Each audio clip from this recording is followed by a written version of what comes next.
the animals that have the parasites in their gut have significantly less heavy metals in their internal organs. They find the heavy metals actually sequestered inside the parasite in the gut. But the animals who don't have the parasites, their internal organs are riddled with this heavy metal. So the parasites are there basically to try and keep the stuff in the small intestine, then into the large intestine and move it out in your feces. They're there as sentinels. They're like the bouncer at the nightclub. So don't blame the bouncer at the nightclub for the riffraff. When you blame nature, your focus is on those things and it's never on the true cause of the problem. And then when someone comes along and goes, hey, you guys are being poisoned, everyone's like, what are you talking about, you crazy fool? Welcome to the Radical Health Rebel podcast. I'm your host, Lee Brandon. This work started for me several decades ago when I started to see the impact I could make on people, helping them to identify the root cause of their health problems that no doctor could figure out, including serious back, knee, shoulder and neck injuries, acne and eczema issues, severe gut health problems, even helping couples get pregnant after several IVF treatments had failed. And it really moves me to be able to help people in this way. And that is why I do what I do and why we have this show. In this thought-provoking episode of the Radical Health Rebel podcast, I welcome back author and health researcher Daniel Roytas for a deep dive into some of the most foundational and conversational beliefs in modern health. We explore the origins and flaws of germ theory, the misunderstood roles of mold, fungus, and parasites, and why the terrain, not the invader, might hold the real answers to chronic illness. Daniel shares why he walked away from a successful career in naturopathy and academia, and how his research has led him back to nature, simplicity, and the body's innate intelligence. We challenge the mainstream view of pathogens, examine the overlooked role of environmental toxicity, and question everything from probiotics to fibre to functional medicine protocols. If you've ever wondered whether bacteria, parasites, or even inflammation are actually part of the problem or part of the solution, this episode will open your mind in the best way. This is the final episode of the Radical Health Rebel podcast before we rebrand to Beyond the Pain. And what a blockbuster to go out on. It's bold, eye-opening, and the perfect way to close this chapter and step into a new era focused on chronic pain and its root causes. Dan also shares some visuals in this episode, so I highly recommend watching on YouTube or Rumble for the full experience. Whether you're a health practitioner or someone questioning the mainstream narrative, this episode offers powerful insights grounded in curiosity, honesty, and deep inquiry. Daniel, welcome back to the Radical Health Rebel podcast. It's great to have you back on. Hi, Lee. Great to speak with you again, mate. Thanks for the invitation to come and speak with you on your podcast. Yeah, it's great to have you back on. So what I want to discuss today is something that I guess is a little bit self-indulgent because it's questions that I have in my own mind, but I think they're questions that I think are very important for everyone else to hear as well. And I feel like some of what you're going to say today is going to challenge my own beliefs, but I think that's a good thing because I think without challenging your own beliefs, you're never going to get to the truth because, you know, we're so conditioned in many ways, but we often don't know where we're conditioned. And without asking those questions, you never find your blind spots. So that's kind of the angle that I'm coming from today. Now, I qualified in functional diagnostic nutrition back in 2008. And I would say the training was really good, but obviously that's 17 years ago. The course has been updated and I have gone through the new material, I think it was last year actually, and it has changed a lot. But, you know, the work of yourself, the Baileys, Andy Kaufman, Tom Cowan, has really made me start to question a lot of what I've been taught, not just in functional medicine, but I guess my whole training in terms of holistic health. So what I really want to do today is to ask you a lot of questions of things that I've got floating around in my head. Some things that I'm kind of not sure about. Now, what I would say is I've helped a lot of people in the last 17 years since I did my training with functional diagnostic nutrition. So I must have been doing something right. What I feel is that maybe the mechanism of helped the person get to the right result might not have been the way that I thought it was, if that makes sense. Mm-hmm. So I definitely don't feel like I need to throw the baby out with the bathwater, but perhaps what would be useful is to understand the mechanisms of what I've done and why that's helped people. Does that make sense? Sure. But again, we'll dig into it as we go. So for those who haven't heard our previous conversation, and for those who haven't, I really highly recommend you go back and listen to that episode that we did. Was it last year or this year? I can't remember now. Oh, time goes by so quickly. Ago, I think it was a while ago. I think it was late last year. Yeah, may have been. So for those people that haven't listened to that episode yet, could you briefly share your background and explain what led you to step away from your role as a senior lecturer in naturopathy? I graduated from a degree in naturopathic medicine in 2010 and went on to do some postgraduate study in human nutrition and psychotherapy, hypnotherapy, various other modalities, and then worked as a lecturer in naturopathic and nutritional medicine at colleges and universities around Australia for over a decade. Had my own clinic, which I practiced in for around the same length of time. And then in 2020, I had a realization that everything that I thought I knew about health and wellness and the human body is probably in some desperate need of reevaluation. And I've spent the last 5 years looking at basically everything from nutrition to vitamins to herbal medicine to virology to microbiology to disease, everything. And have almost thrown out everything that I had learnt and taught in my training and as a lecturer.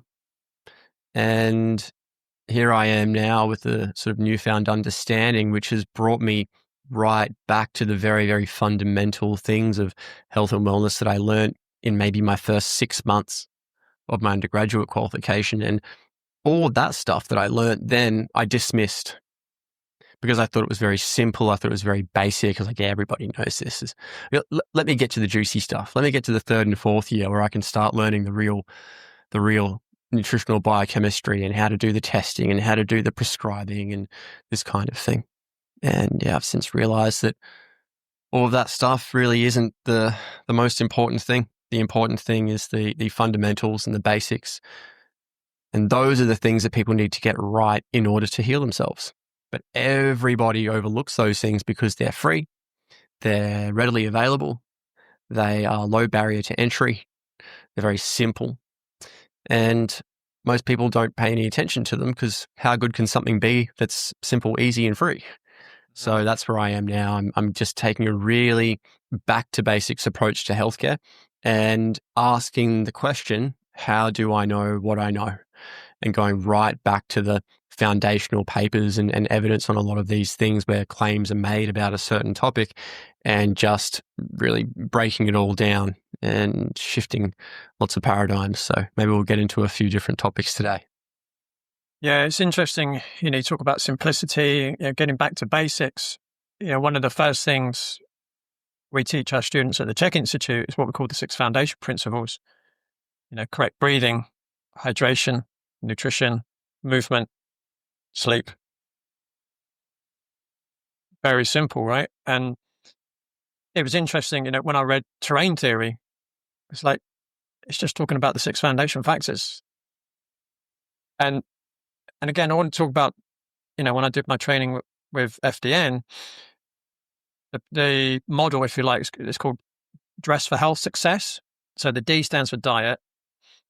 The R stands for, what does R stand for? Rest. E, exercise. And then you got stress reduction, and then you've got supplementation. So again, apart from the supplementation, again, it's going back to basics, right? And again, if you think about how our ancestors lived for thousands of years, they wouldn't have been able to do anything else, right? It's just getting back to nature, isn't it? It is very, very simple, even though nature in itself is very complex. Actually, living in accordance with nature is actually quite simple. We've made it very complicated with modern society. Were there any key beliefs or key things that maybe started you on that process of questioning? Was there like maybe one thing that really sparked you, or, well, hang on a minute, that doesn't seem right? I've always questioned things. That's why I got into alternative medicine to begin with, rather than going down the mainstream path. But in 2020, I heard some doctors talking about this concept that germs aren't the cause of illness. And I've heard about this before. We got taught that in our undergraduate degree, so I wasn't a stranger to that information, but I dismissed it because I thought that we're living in a scientific society now. We've thrown out all the pseudoscience and we're operating off things that have been proven empirically and scientifically. And when I heard these doctors talking about it, I thought, hang on a second, why are these educated people talking about something that was disproven 100 years ago? And I remembered, I got taught that in my undergraduate degree. And I started looking back through all the history in the papers and went, wow, they're actually right. We don't know what we think we know. And that was the starting point for me. And then after that, I started looking at this whole idea of disease, because we're told in modern society that, once you realize that a germ isn't the enemy, you start asking the question, well, what does cause illness? And that basically led me to this point where I started questioning disease and what causes it. And it dawned on me that there was a point in time, not so long ago, that humans were living in harmony with nature, and our default state when in nature is health. So there was a paper published in The Lancet, I think maybe 2017 from memory, and they did a review on some data sets and found that over 96% of people in the world have at least one health problem. So no one's healthy. Less than 3% of the population, or less than 4% of the population has a health problem. Now, when I went looking for data where anthropologists and medical doctors have journeyed out into the wilderness and connected with uncontacted tribes and basically did lots of health and medical assessments on them, they all reported a similar thing, regardless of which native tribe they came in contact with. They were all healthy. So less than 3% of them had a health condition. So it's sort of like the flip side of where we are today. 97% of people are sick. Not so long ago, 97% of people were healthy. So they weren't reporting any cancer, stroke, heart attack, basically any cardiovascular disease, obesity, overweight, depression, anxiety, gastrointestinal disorders, metabolic problems, thyroid issues, nothing. These things weren't around. And I thought, that's really interesting, because we're told that those people are really stupid and they're living in the dark ages and they don't know anything, that they're these Neanderthals, these savages who are just completely illiterate and have no concept of anything of purpose or meaning. And we just think of them as these sort of Neolithic people living in the dark ages. But the fact of the matter is that they were all healthy. So, and they didn't have hospitals, they didn't have clinics on every corner, they didn't have naturopaths, they didn't have nutritionists or homeopaths or acupuncturists, or they had none of what we have today. They didn't have antibiotics, they had nothing. So how is it that they were all healthy? What did they know that we didn't know? For people who have access to no technology and no healthcare, they were sure healthy. So what's the difference there between what they were doing and what we're doing? And when that dawned on me, I thought, oh yeah, okay. It's actually really very simple. They had it all worked out and all they were doing was living in harmony with nature. And when you come to that realization, you basically have to reevaluate everything you think you know about health and wellness, because in today's modern age, we're also wrapped up in all the fancy, shiny stuff to try and biohack that we forget the very, very fundamental principles, and that when you get them right, you give the body what it needs, you get out of the way and you stop poisoning yourself, the body heals itself. And that's really quite powerful information, and it takes a lot of the guesswork out of health, and it takes a lot of the confusion out of it. So that's where I am at like currently, and who knows where my next little investigative research will take me, what topic I'll be looking at next. So it's quite interesting. So you were saying in 2020 was when you really started to question things, which isn't that long ago, really. Yeah, right? 5 years. Wow. So when did you start writing your book? I mean, that's a pretty big book you've written there. Pretty much in I think it was 2021. Oh. Yeah. So that's when I started doing the research, late 2020 or early 2021. Just about contagion. We were being told that there is this phenomenon called contagion, and I heard these doctors saying, no, there's not. And I thought, well, it's really easy to prove that. Surely there's experiments where people have been put into a room with sick people and they just see what happens. And it turns out there's hundreds of these experiments and they all failed to demonstrate contagion. So I was just accruing those documents throughout 2020 and 2021. And then Roman Bystrianic, the author of Dissolving Illusions, came to me and said, hey, man, we've got some really good data there. You need to put this into a book. And the rest is history.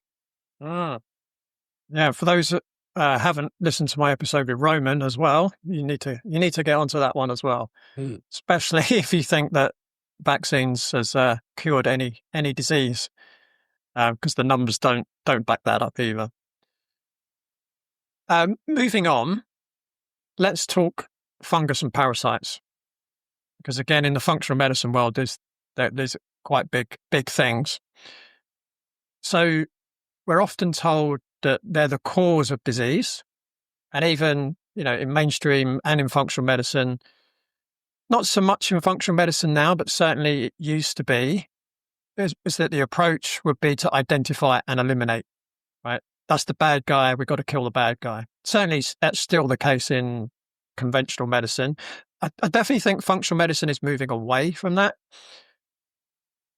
But in terms of fungus and parasites, they're bad guys. They're the cause of disease. We need to get rid of them. Do you think that's too simplistic a belief, or even an incorrect belief? Nature doesn't do disease. Nature wants to maintain a state of balance and harmony. When that harmony or balance is disrupted, it starts to employ or initiate certain things to bring itself back into balance. Now, if we'll talk about mold and fungus for a second, and I guess parasites as well. Like this is basically what we would classify all of these things as germs under that umbrella.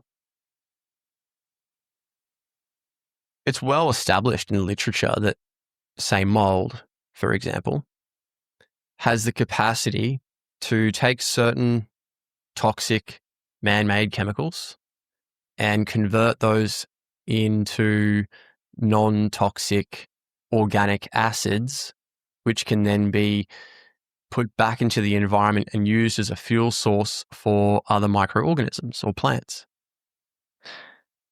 So they can take something that's toxic and poisonous, that is unusable by any other life form, and turn it into food, which basically detoxifies the environment that poison is in. The mold comes along and eats that stuff up. That's very well accepted. It's very well demonstrated in the literature that this actually occurs.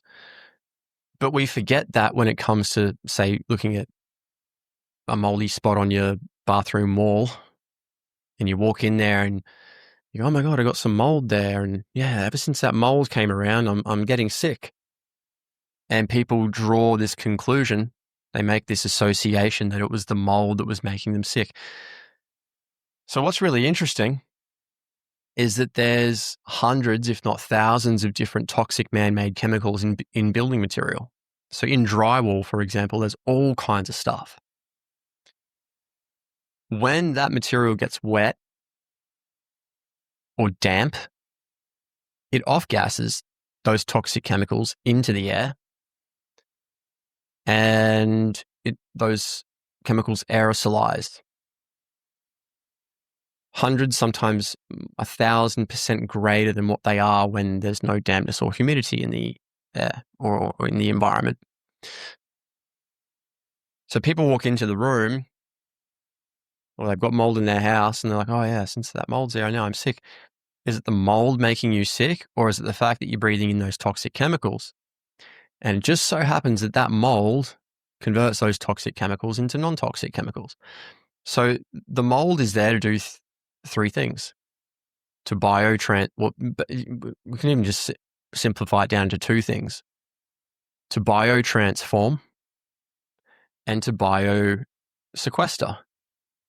So in essence, they are Mother Nature's recycling and waste disposal units. So they're not there to cause the problem. They're actually there to clean it up. And we just see them at the scene of the crime and blame them on our health woes. Now, the symptoms that are associated with mold-related illness are identical to the inhalation of those toxic chemicals that are being off-gassed out of your damp or wet building material. And in human trials, when they've exposed people to those toxic substances, they get those symptoms. They get those health problems. On the flip side, there's only one experiment ever been done in the history of humanity where humans have been exposed to black mold in controlled settings. So they basically put people's faces into respirators and blew hundreds of thousands of mold spores into their respiratory tract, and no one got sick. So the evidence as it stands points to the toxic chemicals making people ill and not the mold. Now, the mold might cause illness, but we don't have that data and evidence yet. We've only got associations. And we've also got the data to show that the mold actually cleans up the toxic waste dump. So I think this is a case of wrongfully convicting the mold for a crime that it's not guilty of. Yeah. Yeah. Sounds like cholesterol. Same kind of thing, right? The overarching premise here, Lee, this is the same for probably many of the topics we're going to discuss today. We live in a profoundly toxic, sick society. Now, the only way that you can get society to that point where they're accepting of being poisoned and not looking at it and going, hang on a second, we're getting sick from all this toxic building material, or there's poison in our food and our water and whatever, is to use scapegoats and red herrings.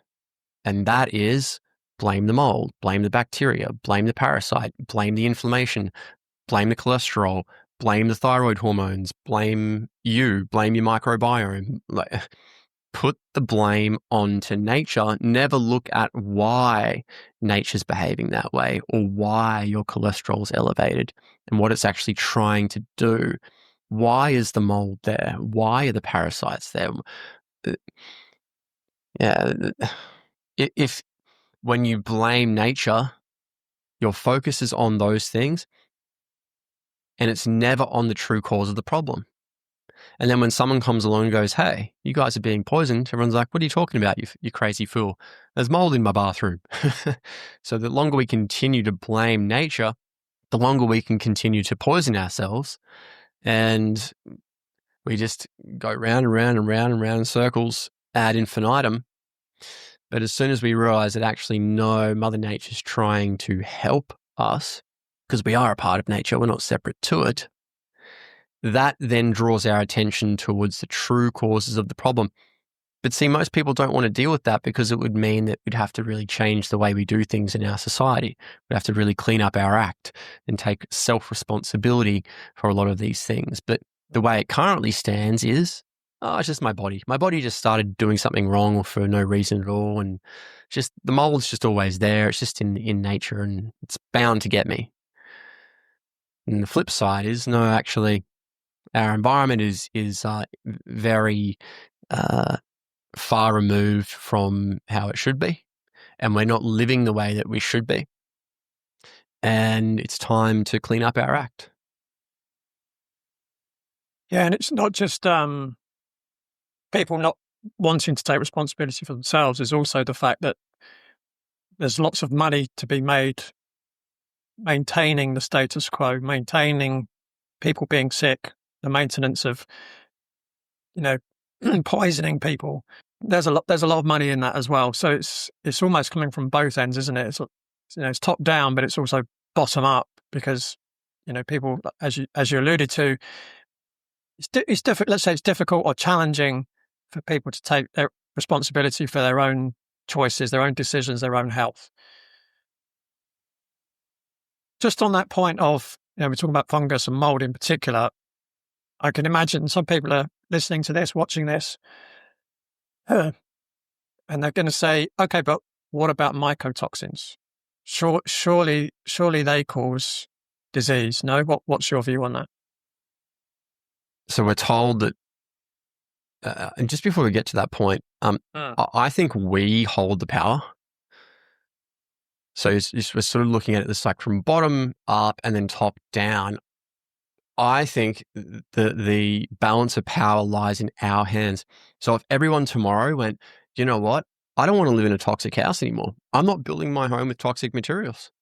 I'm not going to give my money to companies that are going to build my house with toxic substances that are going to hurt me and my family. I demand better. I'm going to go with a company that uses natural building material. Like supply and demand. You change the market through supply and demand. So if 100% of the market tomorrow went to natural building companies, the ones who aren't building with non-harmful substances would have to change their ways really quickly or be left behind. Yeah. But it's just that we're fearful of making that change. And there's also some resistance there too, because it's more expensive to do that, because it's sort of like a niche thing at the moment. But if everybody moved across and they realize it, it's your home making you sick, things would change overnight. Same with the food supply. If everyone realized that the way that we're eating, the processed and refined foods, is making you sick, and the toxic chemicals that are being sprayed on your food is what's making you sick, and 100% of the even if like we shifted like 20% of the demand tomorrow to farmers producing produce the right way, that would rattle the cage a lot. And the big guys would have to start changing the ways in which they do things to win back some of the market.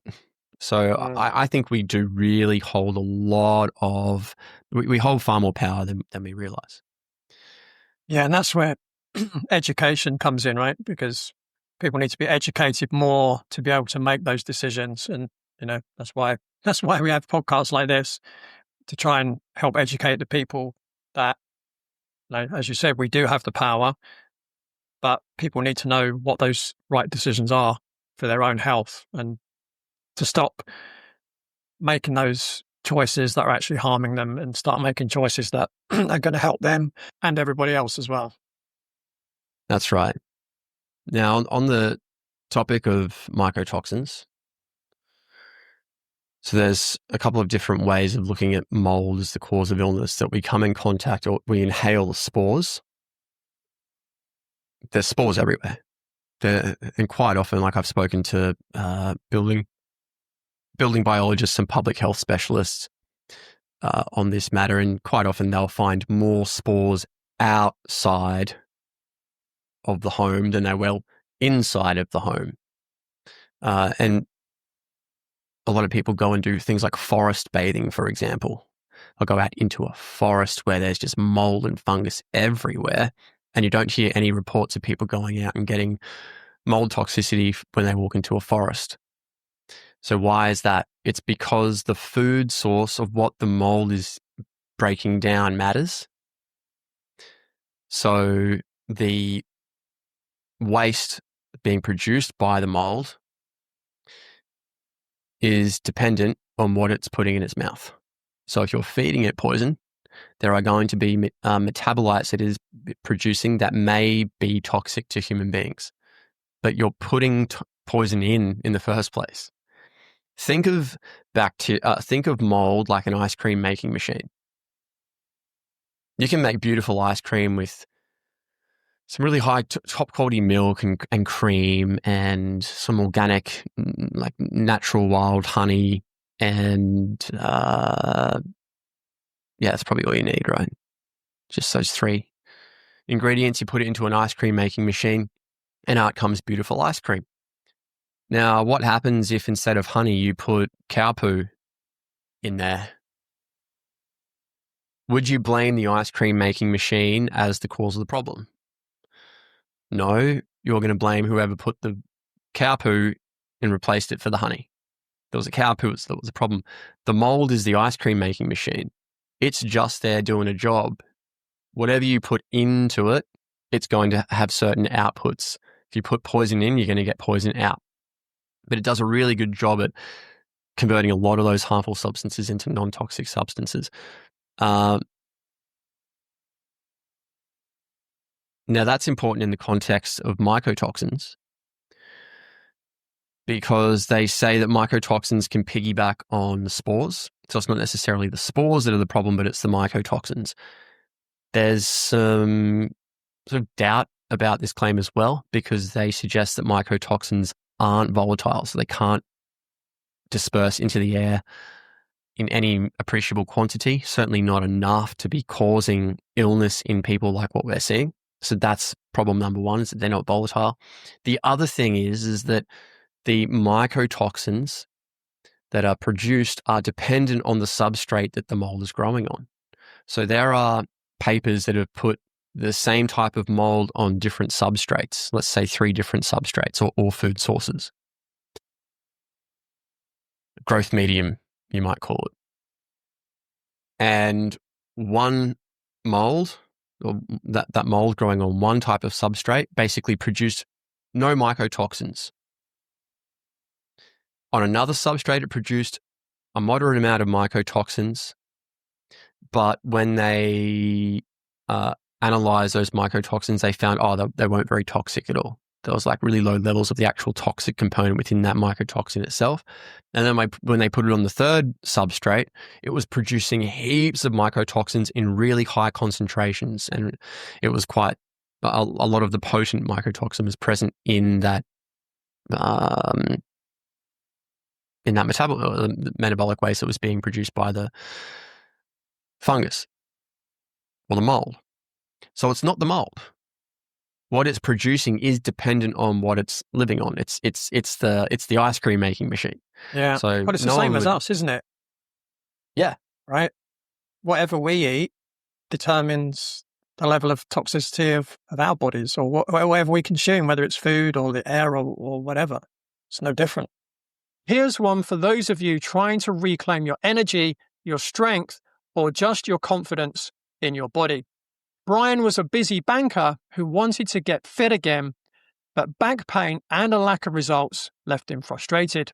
He was tired of doing the same gym routines that never really worked, and the pain was making things worse.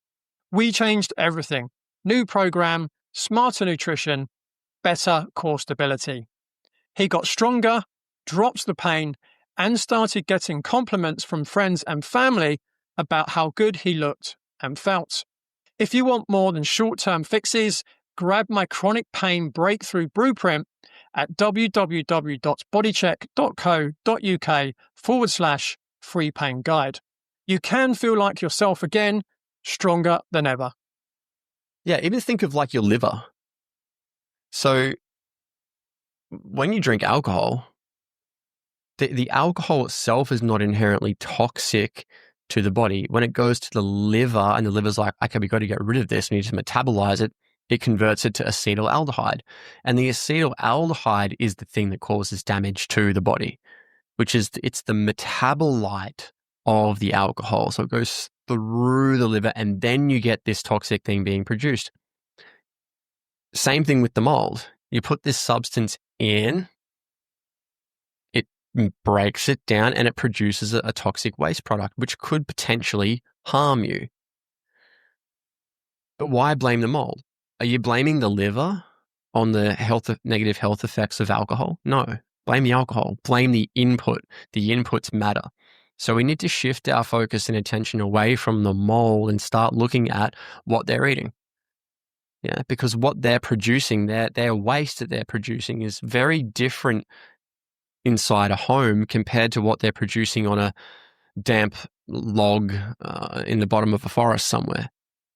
You could have exactly the same types of mold there, and they would be producing two very different kinds of waste.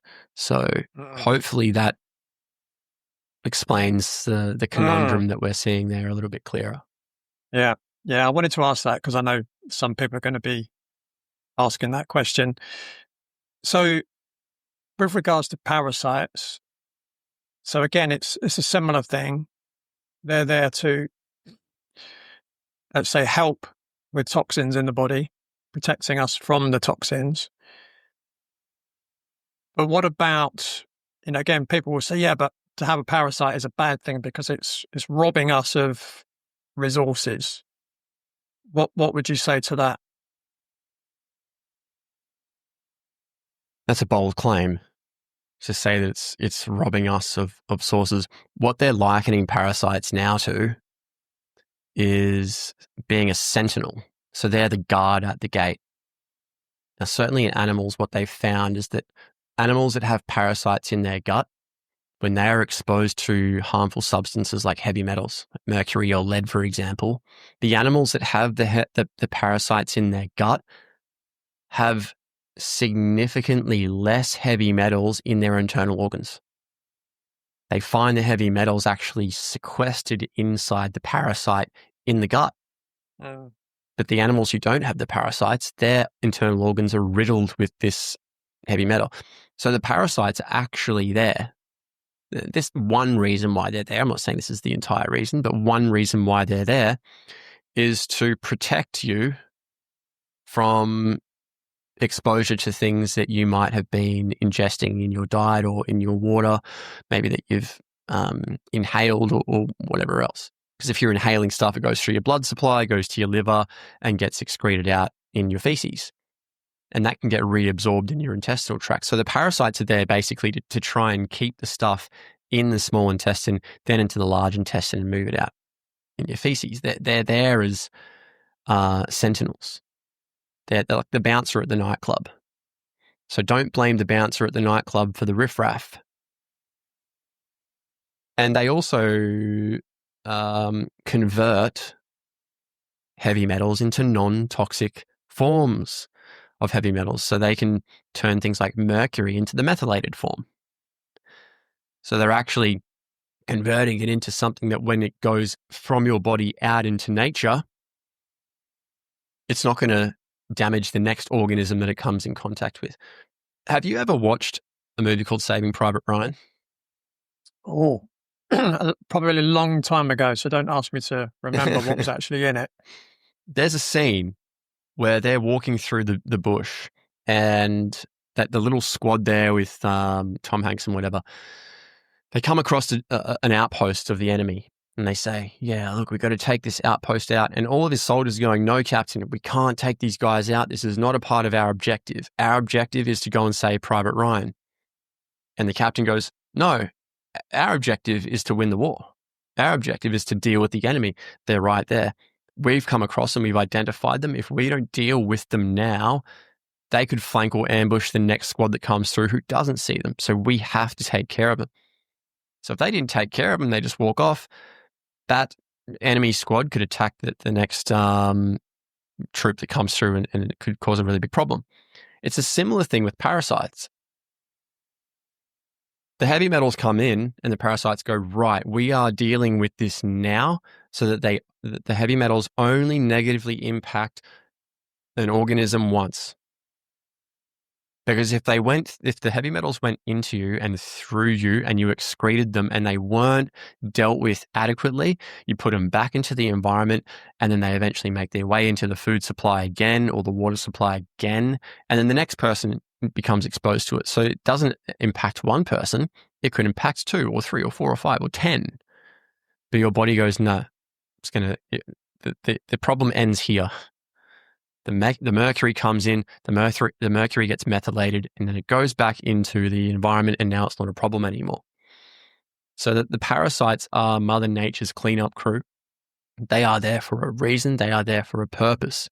If you have parasites and you've got a problem, then wouldn't it stand to reason that you would blame the heavy metals first, deal with the heavy metals or whatever toxins that you're being exposed to first, and then see where the chips fall? I'll give an example that people might be able to relate with a bit better.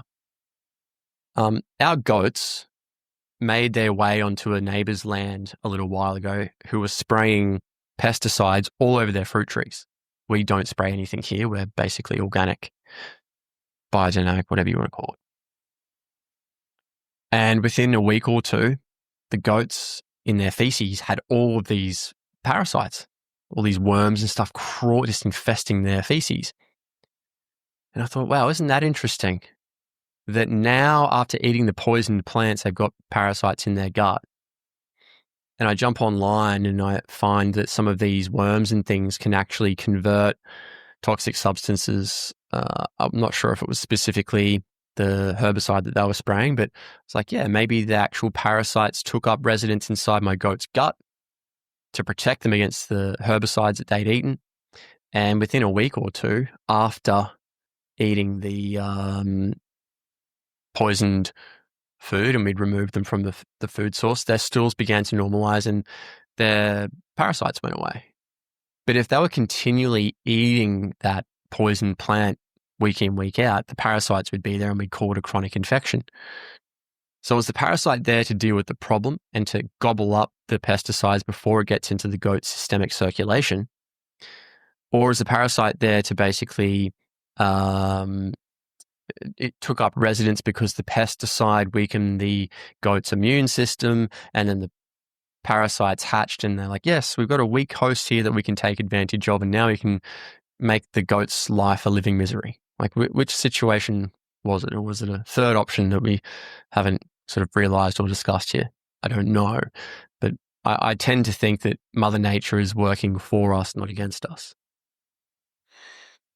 Yeah, and I guess the next question is, where do they come from?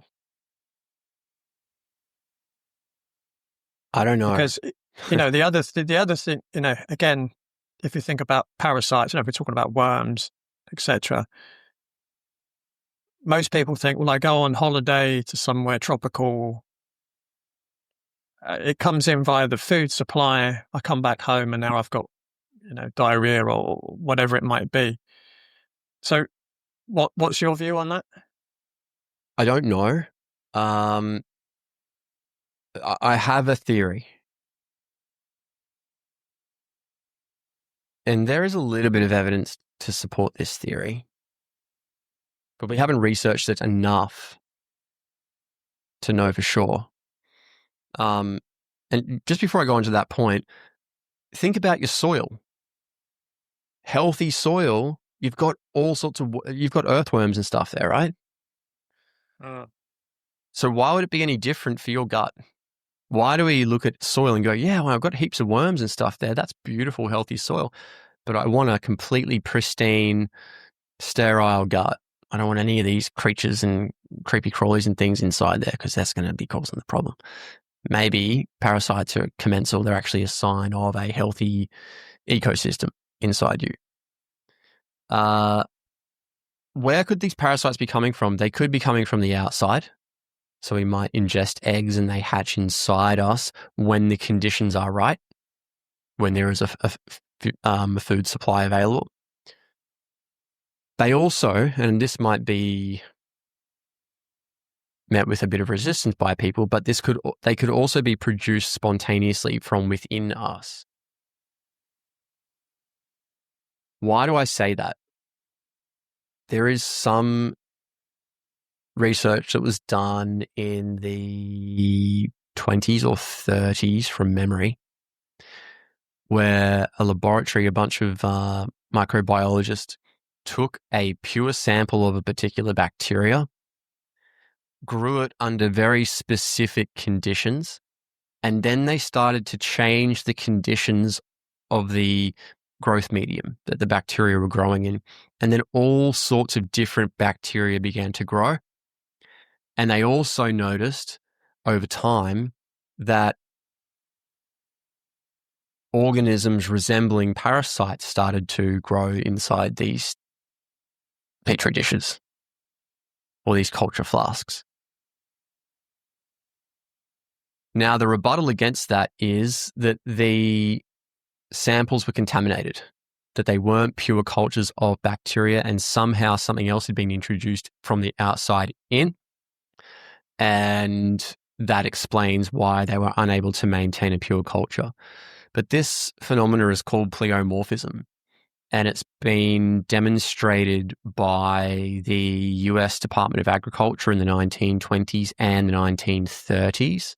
So there was actually two separate papers with experiments that were performed then, which basically showed that they took one pure sample of bacteria and allowed it to transform into 14 different types of bacteria.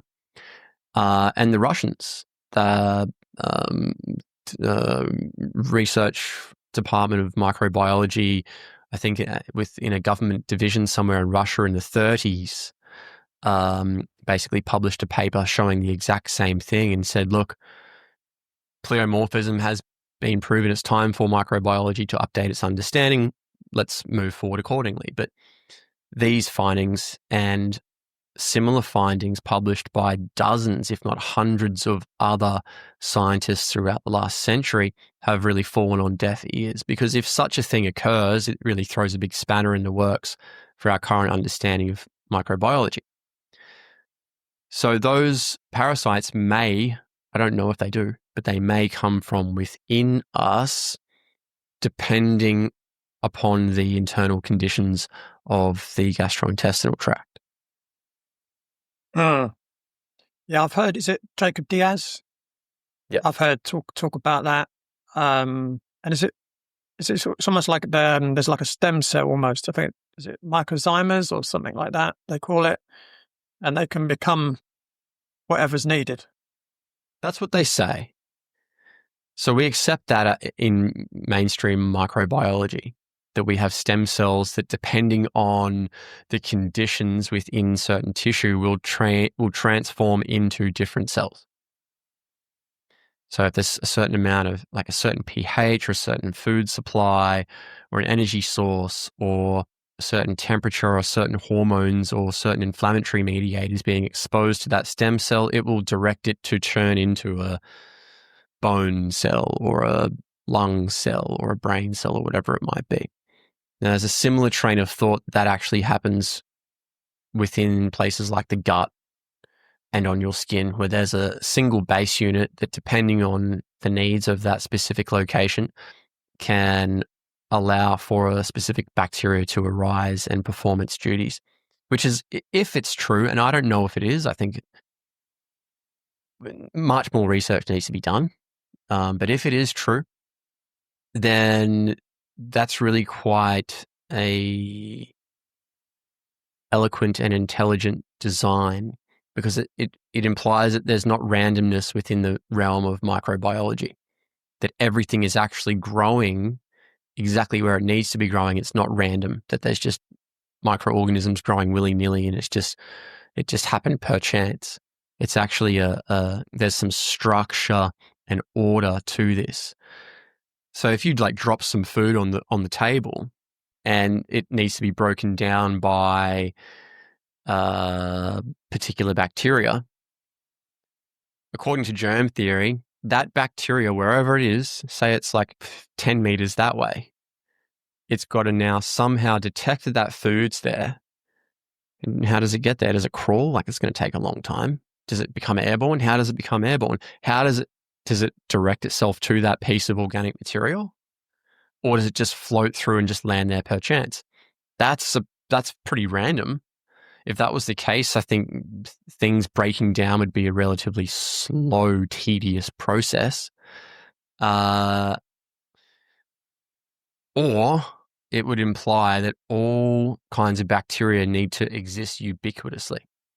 That in every little tiny square micron, there needs to be all kinds of different bacteria there, so that when you drop a certain bit of organic matter there, the right bacteria can proliferate to break that thing down.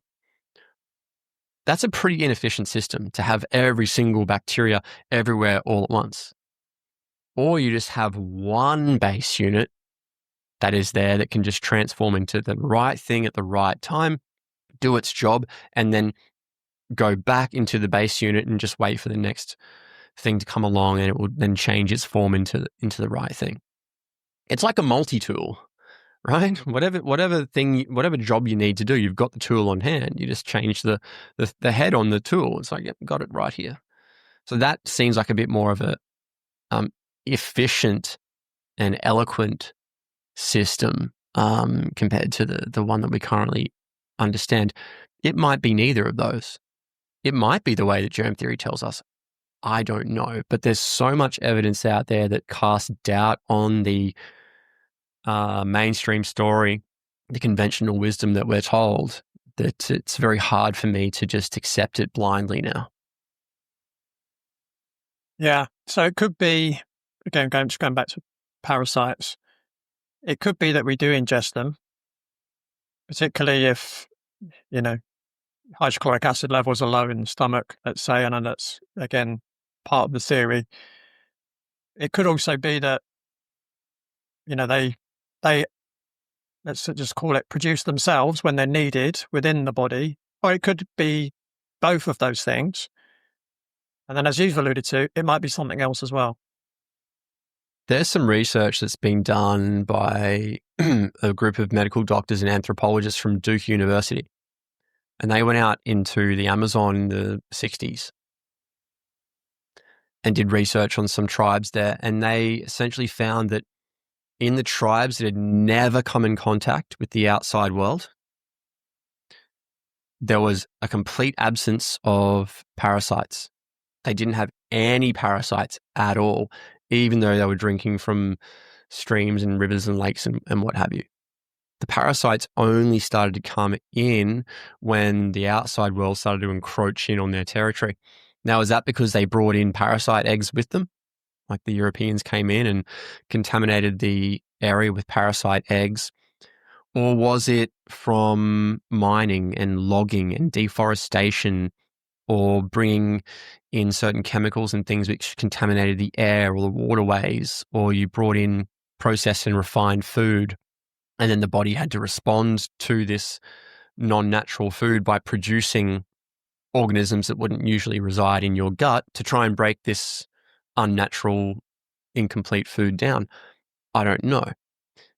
But if that's true, and there are none of these sort of so-called parasites in our guts when we're out there living in nature, I mean, that really puts a big question mark over the whole story we're told about parasites to begin with. And I mean, that's coming from a really reputable source of information. That's from Duke University. So the reason we don't know, Lee, is because we've had a way of viewing this, a very myopic tunnel vision for so long, that all other possibilities are completely off the cards for researchers because they don't even realize that there are other things that we could, possibilities that we could theorize about, and therefore we don't investigate them. So it is for that reason we have this lack of evidence, but it doesn't necessarily mean that, the lack of evidence doesn't necessarily mean that the other possibilities aren't true. If we went and did the research and we were really open and honest, and we had this inquisitive, we were allowed to inquire openly without being funneled down a specific line of inquiry. We're like, no, you can't research that topic. You have to research this topic and follow the mainstream, and you only get funding if you ask these questions. If we were allowed to do it openly and honestly, maybe we would come across other possibilities. But so far, that's been off the cards since 1890 or whenever, when the germ theory really took hold. So I don't know. I don't know. I don't have a dog in this fight, Lee. I don't care either way. If it's germ theory, if it's terrain theory, if it's none of those and something else, it doesn't matter to me. I just want to know what it is so I can give people the best advice and get people better. Yeah. Yeah, and I've got the same view. That's why I'm asking you these questions. I don't care what the answer is. I just want to know what the truth is. And just going back to, again, when I did my functional medicine training, I do remember being taught that, if you've got fungal infection, fungal infection or a parasite, there are herbal remedies that you can take. Now, what we were told was it's not to kill it, it's to change the environment. And then when you change the environment, it's no longer needed to be there. So now I don't know if we were being told that because of legal reasons, so that, we weren't saying, oh, we can kill that parasite with this herb or whatever, or whether it's because even back then they actually realized that it was all about the terrain kind of thing. But I don't know. I don't know what the truth is. I can go back and ask, but that was interesting. So moving on. Well, that's actually a really important point, Lee, because you're sort of talking about this idea of natural antiparasitics. I had a parasitic infection. I took wormwood, and then I noticed a whole bunch of worms in my toilet bowl, and then I felt better. Therefore, it was the parasite killing. It was the parasite causing disease, and the wormwood killed the parasite. That's what the problem was. But there is another way of looking at this. So a lot of these herbs come from plants. Wormwood, that plant, they use that plant and many other antiparasitics to clean up mine sites. So when you have a mine and the soil is completely filled with toxic chemicals, they plant, and sometimes even these plants grow themselves in this toxic soil. And what they find is that those plants bioremediate the soil. They absorb up all that toxic sludge out of the soil and then convert it into non-toxic substances, which is then put back into the soil for other microorganisms to use. Now, we've worked out that when we take those particular herbs, we see parasites coming out in our stool. Is the plant killing the parasite, or is the plant acting the same way as it acts in nature, and it's binding up and chelating to all the heavy metals and toxic stuff that's in our gut and removing that from the tissue? So now the parasite's like, oh, I don't have as much of a mess to clean up. I'm not required anymore. I can leave. A lot of these herbs, which are antiparasitic, they upregulate. Again, I don't really know what happens inside a human body. I'm just going off what the mainstream says here, because I don't think we can ever truly know what's going on inside the body. But they say that these herbs upregulate phase 1 and 2 detoxification pathways in the liver. They augment certain enzymes hepatically and renally, so in the kidney and the liver. They stabilize cell membranes. They do all kinds of things. So is it possible that they're binding to heavy metals in the gut? They're upregulating the detoxification processes of the liver. You're now removing all this toxic waste out of your body, and the parasites aren't required anymore. So they pack up shop, close doors, and they evacuate. And we assume, and you feel better. Oh, my symptoms are gone. Yeah, maybe you've got loose stool and digestive symptoms because your body's trying to get rid of a whole bunch of toxic stuff. Your stool's a bit looser. It's bringing more fluid into your bowel to decrease the transit time, so your stool's actually moving through you quicker. So there's less opportunity for that toxic waste inside your gut to be reabsorbed, right? Oh, and as soon as I took the wormwood, all my diarrhea went away. Yeah, it's maybe working via some other mechanism. Yeah. And if that is the case, then you have to ask the question, why would we want to focus on therapies that are trying to kill and remove parasites if they are there to protect you? So if you're being exposed to some heavy metals in your environment, and then you come along and take away the parasites with like a drug, which directly kill the parasites, well, now can that heavy metal or that toxic substance get free access into your body and then go into your bloodstream and get deposited in your brain or in your kidney or in your liver or some other vital organ and cause a lot of damage? If that's the case, then you want the parasite to be there. Why do you want to kill it? Yeah. Yeah.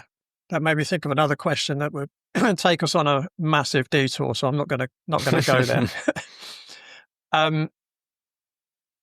So one of the, I guess, foundational frameworks in functional medicine is the 5R protocol. I'm guessing you're familiar with that.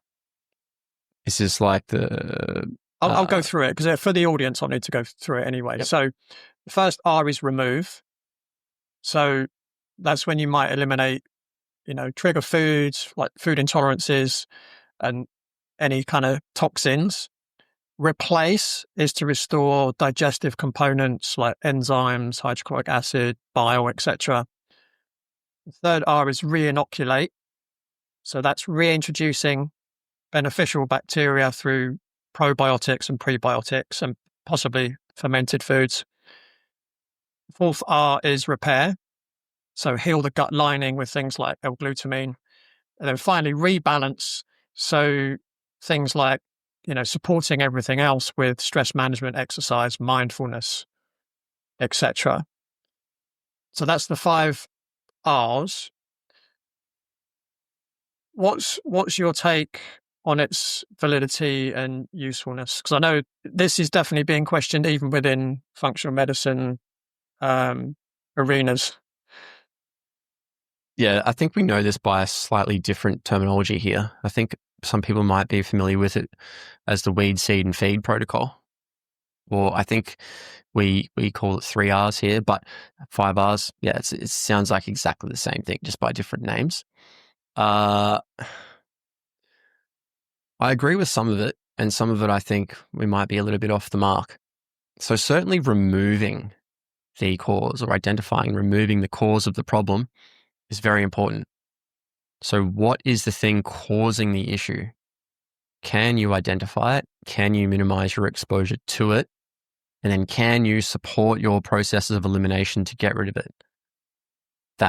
I completely agree with that. But when we start talking about re-inoculating good bacteria and trying to balance things out, or we're trying to force the body to do something that it's not currently doing, I question that, because I'm not convinced that the body does anything wrong. So when we see the body doing something, we go, hang on a second, we've got to try and push it to do what we think it should be doing. Maybe we're actually actively working against the body and prolonging that period of time that the person's actually ill for. So I think sometimes we feel like we need to interfere, but maybe the best approach is to actually just remove what the body doesn't need, give it the right nutrition, supply it with the resources that it needs, and then just get out of the way and let it do the rest. That's not going to work in every single situation, but I think as a overarching premise, that's a good thing to do. Let's take a moment to talk about real-life juggling, because Fred's story might sound familiar. He had wrist, back, and leg pain from years of running and a demanding job and family life. He didn't have time for complicated routines or cookie-cutter advice. So we kept it simple and flexible. Diet, workouts, support, and results. Fred's pain disappeared. His energy came back, and he's now using what he learned to keep building his health on his own terms. If you're busy, burnt out, and in pain, I've got something for you. Download the Chronic Pain Breakthrough Blueprint for free at www.bodycheck.co.uk/free pain guide. You can feel better without turning your life upside down. We can get into the whole discussion about good and bad bacteria and the microbiome and whatever, because I think that's a big can of worms, that one. Yeah, I mean, what I was going to say, what if someone's taken antibiotics for a long period of time? Would you still take the same stance, as in, just eat the right foods and gradually over time your microbiome's going to, rebalance itself? Well, this is the thing. We're told that our microbiome is separate to us, that it comes from the outside, and that it's not a part of us. I look at it from the viewpoint of the microbiome is you.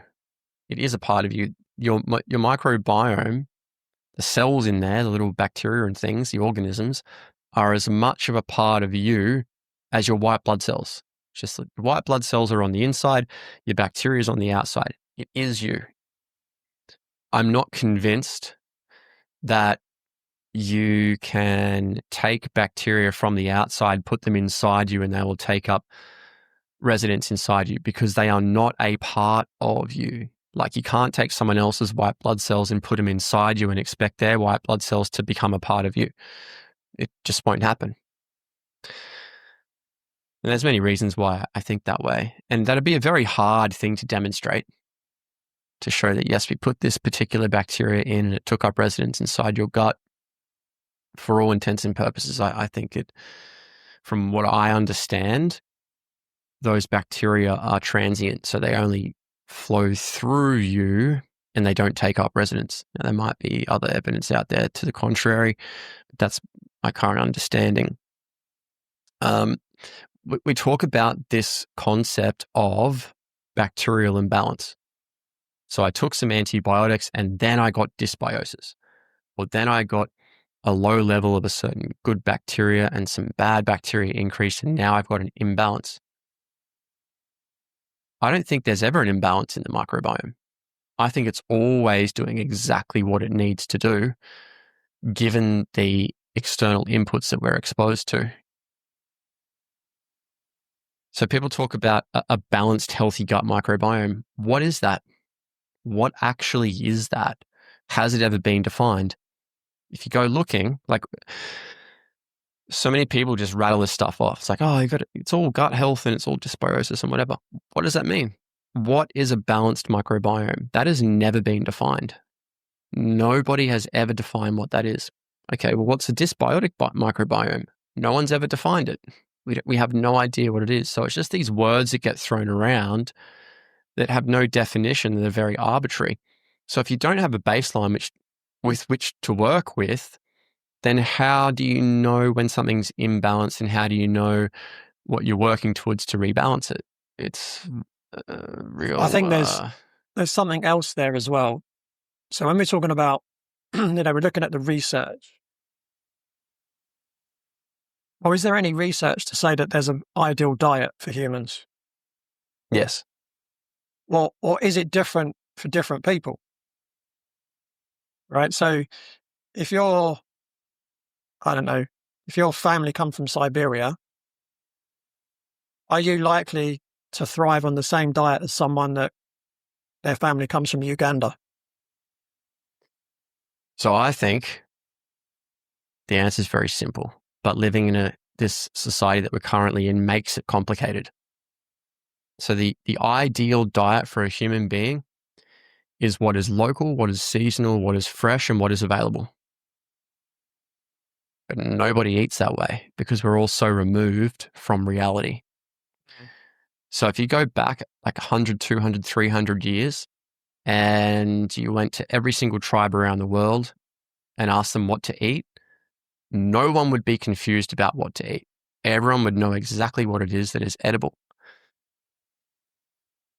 Every single tribe, if you went to someone in Japan and you went to someone in Siberia and you went to someone in the outback of Australia and you went to a Pacific Islander, they'd all have different diets. Why? Because they're all living in different locations. What is available in their environment is different. But they all have those same things in common. It's local, it's seasonal, it's fresh, it's what's available, it's what's edible. So they had worked out through trial and error over many years what didn't kill you. Like, don't eat that purple frog over there because it's going to kill you. Don't eat that yellow berry over there because it's going to basically poison you. What about that red one over there? Yeah, it's good. You can eat that one. What about this brown frog? Yeah, that one's cool. So they'd worked that out. But now we don't eat that way. We're so far removed from how we should be eating that it's very complicated. No one's eating locally. No one's eating seasonally. No one's eating fresh. No one's eating real food. We're all sick and we're all wondering why. So I think the answer to that's very simple, but how do you actually get to that point where we eat the way we're meant to? Well, we've got to make some big societal changes. This is my point, right? Can science say there's one right diet for everyone? Can science say there's one right microbiome for everyone? Yeah, there's not one right microbiome for everyone. Yeah, that was my point. So, and right. The reason why this is the thing that the whole field of microbiology forgets, is that they think that the bacteria determine your health. The bacteria doesn't determine your health. Your bacteria is a consequence. It is an effect of health. Your bacteria are a consequence of the external inputs. So if you have one person come into the clinic who eats soft drink, chocolate, and chips, and they're sick, and you look at their microbiome, you do a stools test and you go, oh, look at all these bad bacteria in your gut. That's the reason why you're sick. Is it? Or is it the chips and soft drink and chocolate that they're eating making them sick? And when you put that food source into your gut, the bacteria that are really good at digesting those things proliferate in number. So you eat soft drink, chocolate, chips, that stuff gets broken down, goes into your bloodstream, and then it becomes a part of you. So you become what you eat. You're not going to be very healthy if you're trying to build tissue out of soft drink and crisps. Similarly, if you got a person coming in who's healthy and you test their microbiome, you go, oh, look at all these good bacteria. That's the reason why you're healthy. You ask them about their diet. Yeah, I eat some fresh fruit and veg and a bit of red meat and some chicken, and it's all organic, and I cook it myself, and I don't eat chips and chocolate. Yeah. Are they healthy because of the bacteria, or are they healthy because of their dietary habits? And the bacteria that are really good at digesting organic fruit and veg and red meat proliferate in number because they're just there to break that stuff down. And we've confused the microbial profile as the thing that was driving their health. Now, if you get 100 different people coming into a clinic and you test their microbiomes, everyone's microbiome is going to be different. And scientists sitting there going, oh my God, this is so confusing. We just don't understand why. The reason is because they're all eating different stuff. They're all exposed to different amounts of exercise and different sleep patterns, different thought patterns, different things in their water supply. They're breathing in different types of particulate matter. They're doing different amounts of physical activity. They're taking different drugs. They're doing all these different things. And the microbiome responds to those inputs. That is the reason why everyone's microbiome is so individualistic. If you had two identical twins and they did everything the same, they ate exactly the same down to the amount of calories and the amount of protein and fat and carbohydrate and whatever else, and they thought the same, and they drank the exact same amount of water and the same amount of physical activity and what have you, their microbiomes would be identical, I think. This is the conundrum that we're in, is because microbiology thinks that it's all random, that the bacteria have come from the outside, and they are the thing, they're the driving force behind your health, and they're not. Which leads me really nicely to my next question. What do you think of the classification of bacteria as either commensal, pathobionts, or pathogens? Yeah, so they essentially believe that there are bacteria that are native to you, that you're exposed to when you're in utero, or that when you're born, that take up residence inside you, that have some kind of physiological activity that provides benefit. They are there to produce certain compounds which protect you from outside invaders. They're there to break down certain things that you eat. They're there for a specific reason. Maybe they break down bile salts or whatever. They're there for a reason. They're there to basically benefit you. Or they think some of these things have no real role at all. They're just sort of hanging around. They're not really good. They're not really bad. Or that there's some bad guys and that their sole purpose in life is to invade you and come and make your life a misery. I don't think that's the case at all. I think every bacteria is exactly where it needs to be at any given time.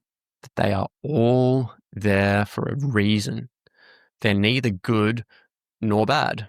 What they are trying to do is to maintain or reestablish a form of homeostasis inside your body.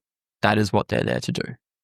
So you wouldn't look at a white blood cell and go, you see that white blood cell there? That's a bad one, and that one over there is a good one.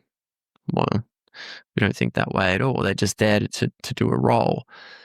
But the reason why I think a lot of this has happened is because when people get ill, we see certain bacteria increasing in number, and that correlates alongside the induction of symptoms. So someone gets sick and we see a bacteria there and we go, well, that one must be bad. And we also see a reduction in those other ones that were elevated when they were healthy. So they must be the good ones. And now we've got this increase in the bad guys and the decrease in the good guys. And now there's a problem. But you have to ask the reason why they changed. So there was a really interesting experiment that was done in some milk. They took some milk and there was some mercury in the milk, and they took some tissue samples from people's guts and they put it in the milk, and they identified, I think, 24 strains of certain bacteria in these tissue samples that they put into the milk. So in the milk that didn't have any mercury, they put it in, it was 24 strains. In the milk that did have the mercury in it, they put it in, and they went, oh, hang on a second, there's 26 strains in here. Where did those 2 strains come from? Oh, it must have been contaminated. But what they found was that those 2 strains, and they were E. coli strains, just so happened to be really good at breaking down mercury. So if you have some mercury in your water or in your food, and then you start getting sick, and you do it, say you've done a stool test before you drank the mercury-laden water, and you don't see this particular form of E. coli in your gut, then you do drink the mercury and you get symptoms, and you do the test and you go, oh, see, there's these 2 new strains of E. coli in my gut, and they only came after I started getting the symptoms. Well, they must have been the problem. Were they? Or did your body respond in an attempt to try and regain balance and clear out that mercury by increasing the number of these 2 strains of E. coli that are really good at breaking down mercury? And when they're breaking down that mercury, there's waste being produced, and your body is trying to flush all of that stuff out of it So now you're getting loose, you're getting more water brought into your bowel. The stool's flowing through faster. Oh, I'm getting cramping and gurgling and diarrhea and bloating because my food's working its way through faster and it can't be broken down as much. So now I'm getting gas produced. I got all these gut symptoms. And I know it was the bad bacteria because I did the test before and after, right? I think we've just confused cause and effect. And what we've done is we blamed the police for the crime. We blamed the firemen for the fire. It's time to make a bit of a reevaluation on this idea of so-called good and bad bacteria. I guess it's the same thing when we look at, lipopolysaccharides. Again, they're often blamed for causing inflammation in the body, possibly chronic systemic inflammation in the body, and therefore that can cause symptoms, illness, etc. But it's the same as what we've just been saying, or what you've been saying, is that, again, it's a sign that your body's doing the right thing to deal with some negative aspect that's already happening in the body. Yeah, exactly. It's all there for a reason. Even the inflammation, even the so-called LPS, the lipopolysaccharides, where we are blaming the body for a man-made problem. Like essentially, inflammation is the healing process. And we've confused it as the cause of the problem. Oh, I've got some pain. All right, go and do a biopsy. Well, there's all this tissue damage there. And look at all these white blood cells. They must have been the cause of the problem. No, the tissue damage happened first. The inflammation is the healing response. So, of course, when you get damaged tissue acutely, you're going to get an acute healing response, which is acute inflammation. So you go and stub your toe against the door. Ouch.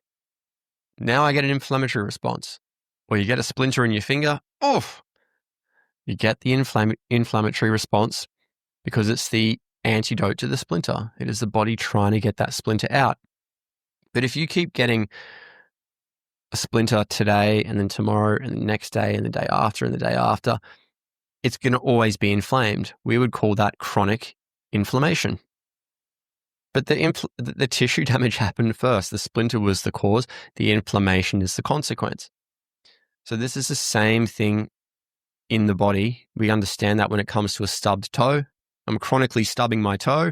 I've got a chronic healing response. I've got chronic inflammation. Chronic splinters, chronic inflammation. We understand it in that context. But when it's like, oh, I've got chronic inflammation in my gut. I've got chronic inflammation in my liver. Or I've got chronic inflammation in my muscles. Yeah, you're in a chronic state of healing. Why? What is causing the damage to the tissue? Is it the cigarettes you're smoking? Is it the alcohol you're drinking? Is it the processed and refined food that you're eating? Is it the particulate matter in the air? Is it, God knows what. There's so many things that we're exposed to, right? But we should be looking at the splinter, not at the effects to the body, or not the body's response to the splinter. But this sort of wraps back to that red herring and what was the other thing? Yeah, it's the red herring fallacy, where you're trying to draw the attention away from the true cause of the problem, so that we don't pay attention to that. Because if we knew that it was the food making us sick, well, then people want a better, healthier food supply. When you just blame the chronic inflammation in the gut, well, now we just focus there rather than what we're doing outside in the farms. Yeah. Yeah, it's a bit like, the first aid protocol, RICE, rest, ice compression, elevation. And a lot of people are starting to question that now and say, well, hang on a minute, that's the natural healing process. When you've got tissue damage, you've got inflammation, swelling, pain, redness, right? That's the healing process. So why would you want to cool the area and why would you want to compress it?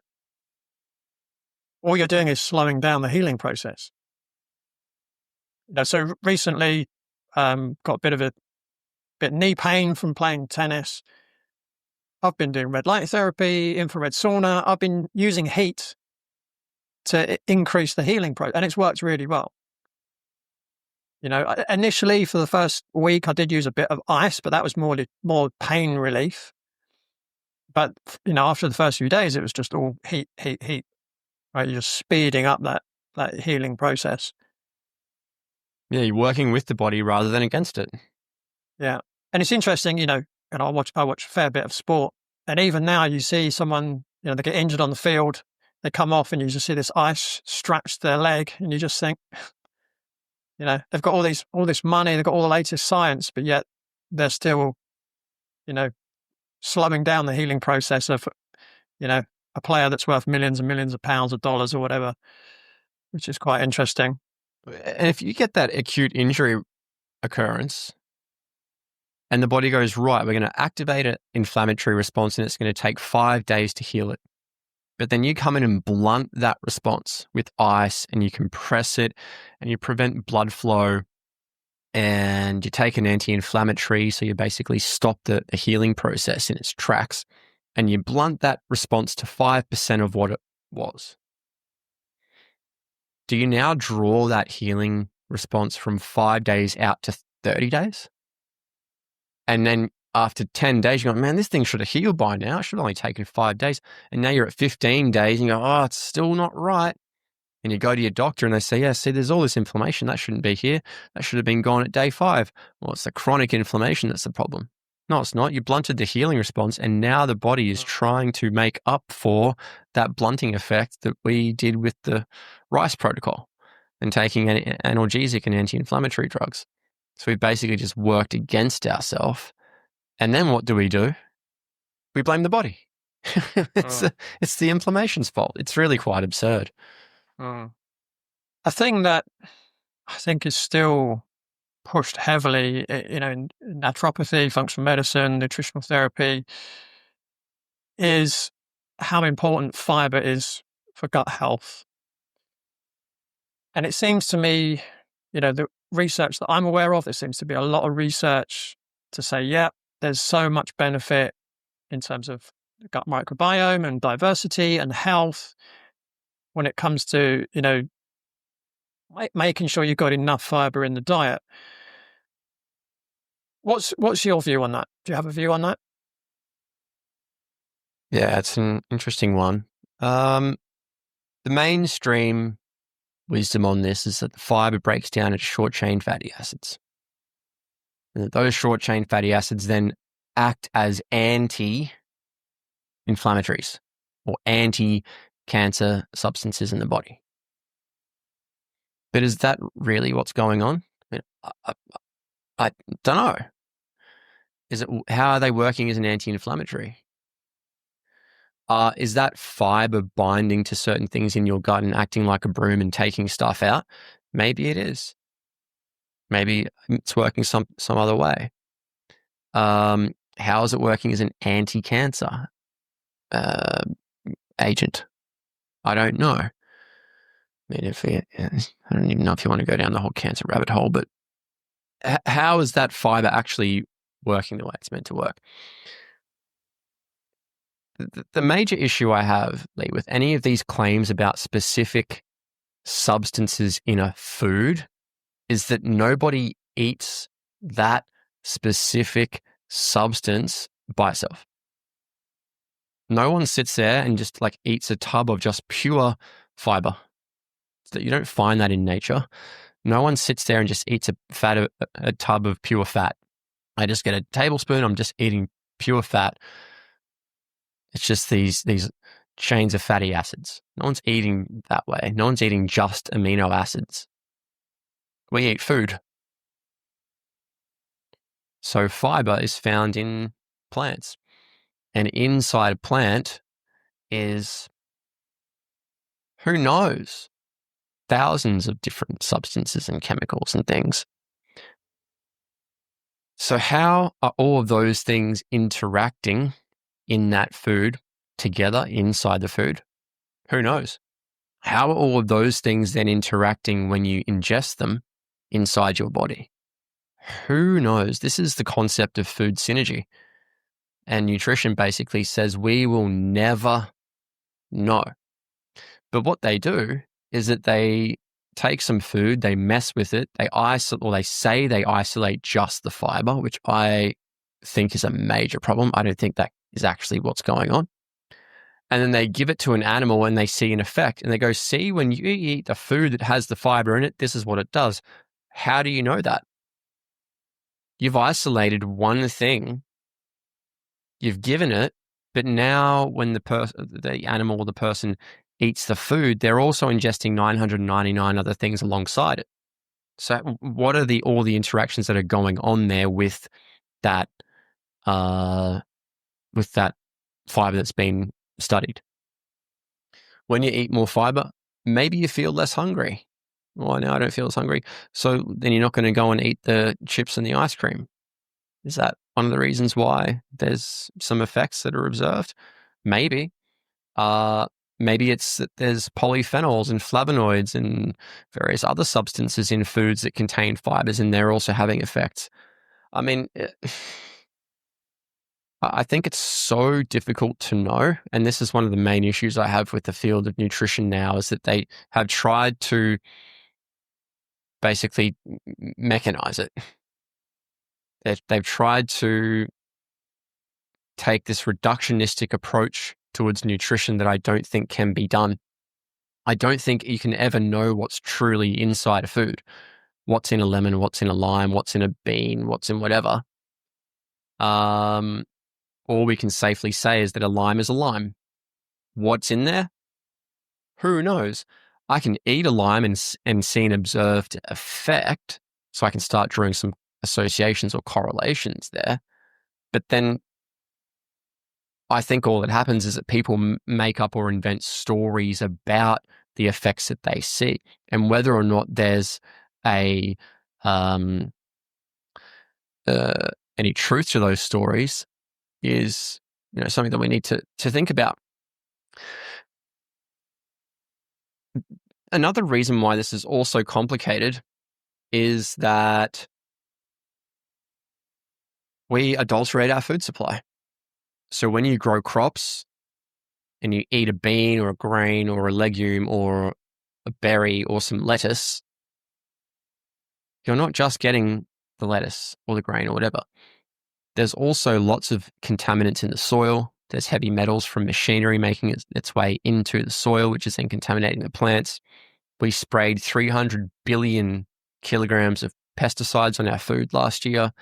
We're putting in synthetic fertilizers. We're putting hormones and things onto like plant growth regulators and all of these different things. We're harvesting oranges in California and sending them 10,000 kilometers down to Sydney in Australia. Like, there's so many things that have disrupted that normal food from what it actually should be, that when you eat it and you get an effect and you say, well, it was the fiber that did it, or it was this that did it. How do you know? Because there was heavy metals in it. There was synthetic fertilizer in it. There was hormones in it. There was pesticides in it. What was having the effect? It's enough to send anybody insane. We don't know. Let me share Simon's story because I think a lot of gym goers and desk workers alike will get this. Simon was lifting heavy at the gym with poor form, and it caught up with him. His back pain got so bad he couldn't sit, stand, or even concentrate at work. He felt stuck physically and mentally. After we assessed and rebuilt his foundation, Simon was not only pain-free, but stronger than before. His back lifting, more productive at work, and more importantly, happier in his everyday life. If pain is affecting your workouts and your quality of life, don't wait. Download the Chronic Pain Breakthrough Blueprint today at www.bodycheck.co.uk/free pain guide. Let's help you feel strong and capable again. The reason why I guess I've become curious about that is because I've seen so many people with, for instance, autoimmune conditions that they completely cut vegetables out of their diet and their health massively improves. So then you think, so how is fiber the golden goose, so to speak, when these people are clearly massively improving their quality of life. And, I do hear the argument, yeah, but if you give it long enough, carnivores are going to have problems. Now, I guess we're in that time where we probably haven't had people being carnivore long enough to really make that decision. And, I've spoken to people on this podcast that have been carnivore for over a decade. And yet you look at them and you think they look really healthy. They look way younger than they actually are, but they haven't touched any fiber for over a decade. So my mind starts questioning, well, how important really is it if some people are clearly more healthy than they were when they were eating it? Well, here's the thing, Lee. We have direct observed evidence of people free from disease, all disease, who were eating plants and animals. We have that evidence. So we know it's not the food that's the cause of the problem. It's what we're doing to it. Because if you go to any of that anthropological evidence and those papers where they sent those medical teams, like some of them, they lived with these natives for 14, 15 years. And they saw no disease, and they're eating root veggies and berries, and they're eating grains, and they're eating snakes and birds and turtles and like everything. They're eating leafy greens. Like it's all a part of their diet. No one was sick. So to me, that says it's not the food. It's what we're doing to it. It's the amount of food miles that we're putting on it. It's how's it being harvested? How's it being stored? It's being put in cold refrigeration for 6 months and put on a ship and then sent halfway around the world. And then you put it into some plastic wrap and you stick it on a shelf. Like there's so many other things that are being done to the food, along with growing it in soil that's been raped and pillaged. We're putting synthetic fertilizers and hormones on it. I don't think we can blame the food.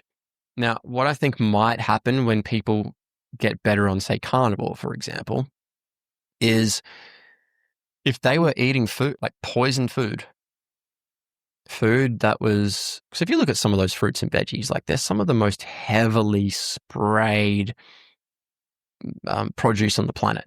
300 billion kilos of pesticides were sprayed on our food last year. That's enough for like 400 kilograms per person. So, like, for me, I think maybe we should look at that first. And then if there's any stuff, like residual stuff hanging around after we've cleaned up the food supply and the way that we're growing food, then we can start looking at various compounds in the food. But like by all accounts, those guys living in nature who are eating what was available, there was no disease, there was no illness, there was nothing. I don't know if I can share my screen. Yeah, should be able to. I'll just show you just really quickly. Just like two of the papers. That one and this one. Yeah, I've got two papers here, right? This is the way I answer a lot of questions, Lee. People sort of have this argument about, are we carnivores? Are we herbivores? Are we fruitarians? If you want to know what an animal eats, go out into nature and observe it, and you'll find out what its diet is. Like, how do you know what a panda eats? Go and look at it in nature. How do you know what an elephant eats? Go and observe it in nature. How do you know what a human being eats? Go and observe them in nature. That's been done. We know that they eat what's available. I don't think there were many or any reported cases of people just eating meat or just eating plants. Like even the Eskimos, for example, when they killed the caribou, they would consider it a delicacy to open the stomach of the caribou and eat the contents from it, which was all the plant material. So like they weren't pure carnivore. Yeah, let me share my screen. There we go. Is that sharing? Yep. Okay, so there's many of these papers that have been published in the literature. I'm just going to show two because these are just ones I've been looking at recently. But this was of a group of medical doctors headed up by Roberto Baruzzi and Leccio Franco, published Can you enlarge that bit, Oh, this one? Dan? Yeah, just so it's a bit easier to see. There we go.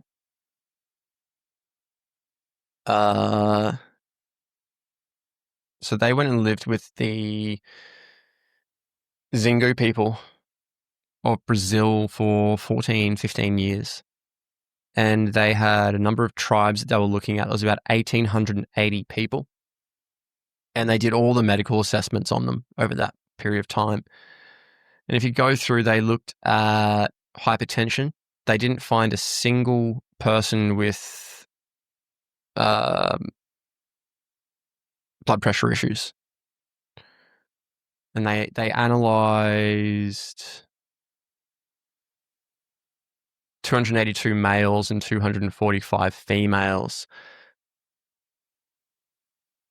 There was not a single person who was obese or overweight of those people that they examined. There was not a single case of diabetes. There was not a single case of a person with elevated cholesterol or elevated triglycerides. There was not a single person with cardiovascular disease. Not a single person with ischemic heart disease. No one had stroke. And even when they got there, they didn't find any evidence of people with a history of stroke. No one had peripheral vascular disease, no varicose veins, no varicocele, no gastrointestinal disorders. So no duodenal ulcer, hiatus hernia, appendicitis, or diverticular disease. No hemorrhoids. And in that 15 years from 1965 to 1979, they found 4 cases of cancer in those 1,880 people. So 2 of those cases were skin cancer. 1 was testicular cancer in a 4-year-old child, and the other was a gynecological cancer. So those people were, when I say they're free from disease, like I quite literally mean that they couldn't find evidence of disease in those people. And then there was this paper here. This was headed up by by Duke University, where they went. And if you could just enlarge that a little bit, Dan. Oh, sorry.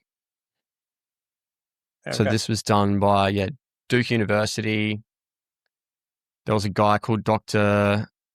James Yost, who was an anthropologist who lived with the Warani tribe for, I think, it was a number of years, many years, I can't remember now, but it was quite some time, like 5, 6 years.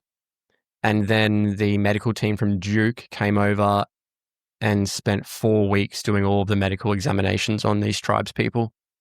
So I think from memory, there was about 600 of the people in the Warani tribe that were examined.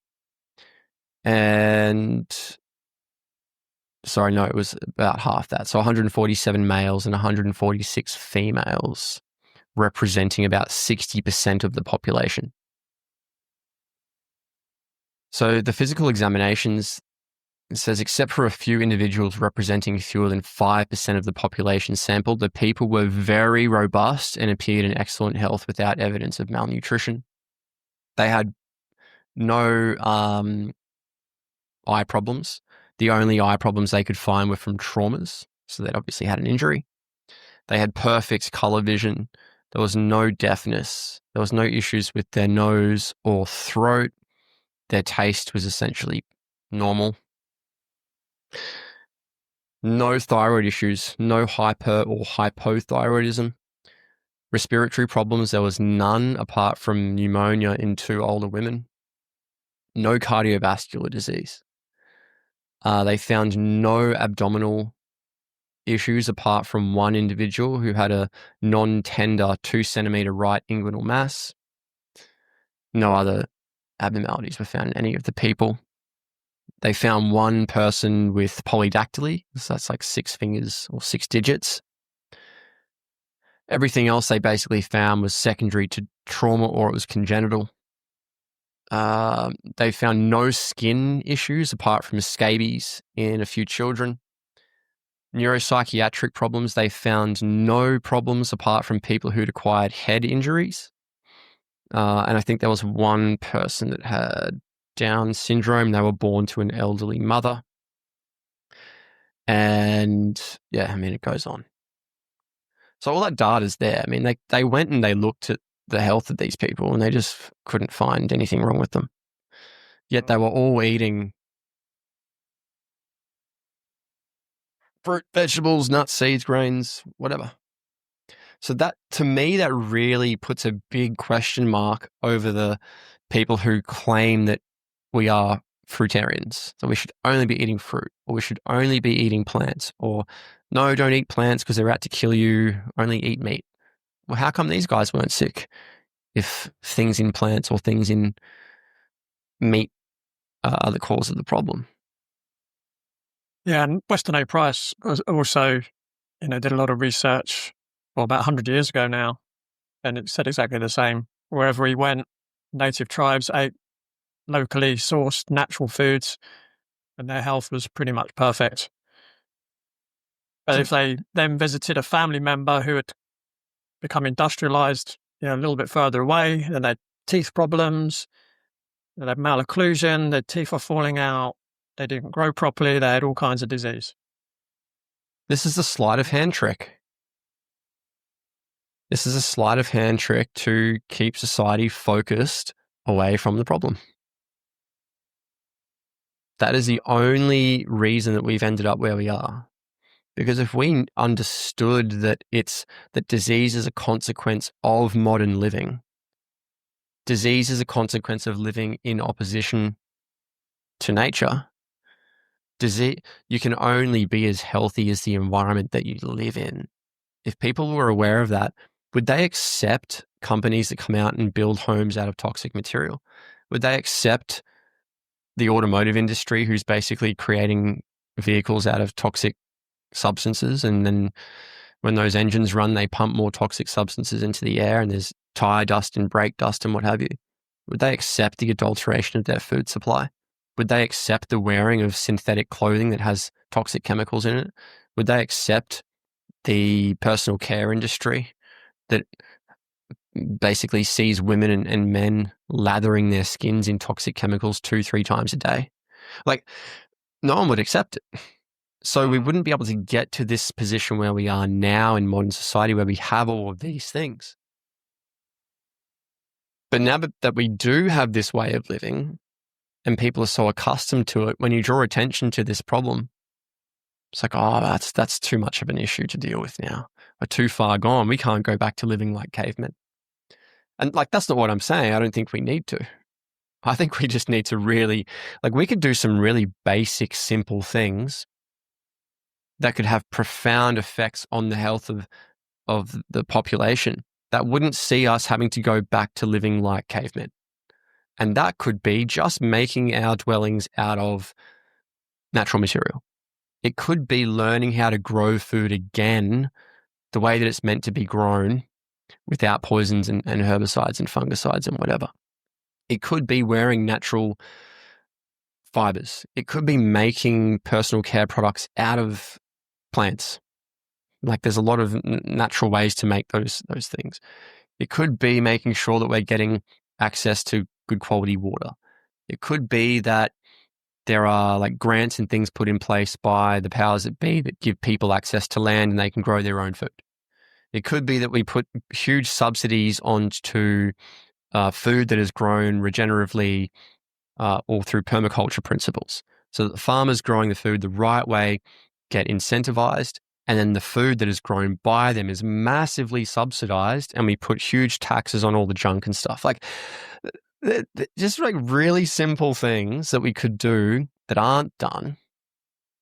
And because they're not done, we get sicker and sicker and sicker and sicker. And then the professions are all sitting around the table scratching their heads going, why is everyone so sick? We don't know. It must be a germ. It must be inflammation. It must be the lignins in the food. It must be the lectins in the plants. It must be saturated fat in the eggs. It's like, it's crazy when you think about what we're doing. Yeah. Yeah. Moving on, got a couple more questions for you. So a lot of practitioners heavily rely on lab testing for, let's call it, diagnosis. So whether it's stool testing, blood, hair, urine, and they're used quite heavily to decide on what the approach or protocol is going to be. I definitely think a lot of practitioners rely too heavily on testing. And certainly my original training back in 2007, 2008, one thing that was really drummed into us is that you don't treat a lab result. You look at the whole person, you look for clinical correlations. And I've definitely felt a lot of benefit from using lab tests, but I'm very, how can I put the word? I'm very reluctant to overly test people. I only test if I feel the real need. And I certainly try to get what we call in the check system, the foundation factors in place first. So get someone thinking right, breathing right, drinking right, eating right, moving right, sleeping right first. Let's get all that in place first. If there's still some kind of stumbling block, okay, then maybe we need to investigate further. That's been my approach for the last sort of 17 years. Even though we were encouraged when someone comes to see you, you run all of these tests. That's never sat well with me because I don't want to waste people's money, right? Because, and again, quite often I might get someone to do one test. It might be 2, it might be 3, sometimes 4, but that's very rare. What's your view generally on testing? My view is unless it's going to change the course in which you treat somebody, then don't do it. But yeah, I guess if you do all the things and you're still stuck, then maybe there might be some use for it. But we have to be very careful with a lot of these tests, Lee, because we're not interpreting them correctly. And a lot of them are unvalidated. Like think about microbiome testing. That's nonsense because you haven't got a gold standard by which to work by. You go and do a $600 microbiome stool test and someone says, the reason why you're sick is you've got dysbiosis. A, you have to demonstrate that dysbiosis causes disease, and that has never been done. B, you have to demonstrate what a balanced microbiome is so that you know what you're trying to achieve, and that has never been defined. And C, no one knows the things that you need to do to increase or decrease certain strains of so-called good and bad bacteria. So what treatment are you using? Yeah, so that's just one example. Like microbiome testing is pretty low-hanging fruit. But I mean, think about like cholesterol. If you're through what lens are you looking at the results of that test? You see elevated cholesterol. Well, cholesterol is the bad guy. Is it? Or is it actually there for a reason? If it's elevated, maybe it might be there to protect the arteries and the blood vessels against something that you're being exposed to that's going into your blood, which is damaging your vessels of your circulatory system. And the body's now lining the blood vessels with cholesterol to protect itself. And you come along and go, oh my God, this cholesterol, I've done the test, it's high, cholesterol's bad, let's get it down. Why would you want to do that? You strip away the cholesterol, you're taking away the body's protective mechanism, and you're adding fuel to the fire. So you have to be very careful about it. You really got to know what you're doing. And I mean, I taught this stuff for years. I was doing courses and all sorts of things on interpreting functional pathology tests. And I haven't run a test now in years because I think it's really not necessary. And I don't really know what a lot of these results actually mean. And I don't think the body does anything wrong. I don't think you can look at a lot of these tests of a marker of something in the body that is native to the body and say, well, that's a problem. Sure, if it's like you do some urine sampling for the presence of organophosphates, or maybe you do some testing for like the presence of mercury in some tissue or something. Yeah, okay, that sort of makes sense. But if we're testing biomarkers of like inflammatory mediators, or we're testing for levels of hormones, I mean, that's another one. I don't think hormones are ever out of balance. I think the body's responding to an external input and it's trying to regain balance, and it's increasing and decreasing levels of certain hormones in an effort to get there. But if we go, oh my God, your progesterone's high, I need to get it down, maybe you're working against the body. Now, the other thing that I think is really important too is that sometimes when you do something with the client and they start to feel better, and then you do a test, and then the results of the test come back and they're not moving the way that you wanted to see it moving, even though the client's feeling better, you might then second guess what you're doing and change your approach, which could then basically set you back. It then puts you on the wrong path because you get scared. You go, oh my God, this level's increasing and I was doing this thing. Oh, I shouldn't be doing it. But you're feeling better, right? Yeah, I'm feeling better. Oh, no. This marker's going up. Let's stop doing it. So you take the client off this path of the road to healing, and maybe we're confusing the body's healing response when we're looking at these markers as a potential issue or problem, and then second guessing our approach to their healthcare. So yeah, there's a lot to this. Do you know, Dan, what's interesting? I've been working with someone. I won't go into the details. I don't want to, cross any confidentiality issues, but I've been working with someone for a while, and this person's feeling better. They're feeling better. They're constantly feeling better and better and better. And they have to go in for, let's just say, a medical check, right? I'm not going to give too much detail away. They have this medical procedure to check that what they used to have hasn't come back. They come out of hospital and their body's just gone into chaos. And now they're saying, oh, I wish I hadn't gone in for this test. And now it's flagged up all these things that are wrong with me. But the person was feeling 100% better than, 9 months ago. And one of the things I think I've experienced, certainly in recent years as well, what we hear a lot from the medical community is, we've got to find it early, we've got to find it early, we've got to find it early. And what that means to me is, we need to make money out of you sooner. We need to make money out of you sooner. We need to make money out of you sooner, because the more we test, the more we're going to find something that according to our standards is abnormal. And therefore we've got to give you a treatment for that thing, whether you feel unwell or not. And I almost see testing can definitely cause more harm than good. You have to be so careful. And how does this all play into the placebo and nocebo effect as well, Lee? So I remember reading a paper, I think it was like a Swedish or Norwegian study that was done in women. It's like 600,000 women, I think. It was done over quite a number of years, who had breast cancer. Now, the women who had like the initial scan done that found the nodule or whatever it was and had nothing else done had a much higher rate of spontaneous remission than women who went in and had one additional or more scans or investigations done. So the women who found it, like right, it's there, and did nothing else, their rates of spontaneous remission after 5 years were far greater.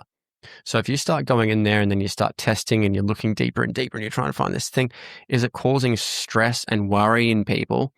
It's like, oh, now it's really bad. Now it's gone here. And it was, oh, what is that doing on a psychological level? Is that driving some of the disease? If you go in to your doctor, this is basically why I've stopped having scans and things done. I used to get freaking so many things done back even like 10 years ago, because I was like, no, I want to be on top of everything. I just want to make sure I get an abdominal ultrasound, get them to have a look and whatever. Now, I'll stop doing all that stuff now, because just say they found a little thing somewhere. There's a little nodule here. You better keep an eye on that. And then I go home and go, oh my God, I've got a nodule on my liver. Oh no, is this? And I start worrying about it. What impact does that have on my health? Is that nodule anything, or is it nothing? If you go and look at the rates of misdiagnosis to do with things like cancer, it's astronomical. There are rates as high as 60% plus in some populations who are misdiagnosed. So what that means is they either were told they had cancer and they didn't, or they didn't have cancer and they were told they did. And how they worked out this misdiagnosis rate is essentially at autopsy. So when the person died and they opened them up and like, right, we told them they had XYZ cancer. Oh, shit, there's nothing here. Whoops. Or, oh, we told them they were fine. Oh my God, look at this huge mass in their abdomen. We didn't know it was here. Now, if you compare that to the rates of misdiagnosis going back to about 1910, 1920, they're about the same.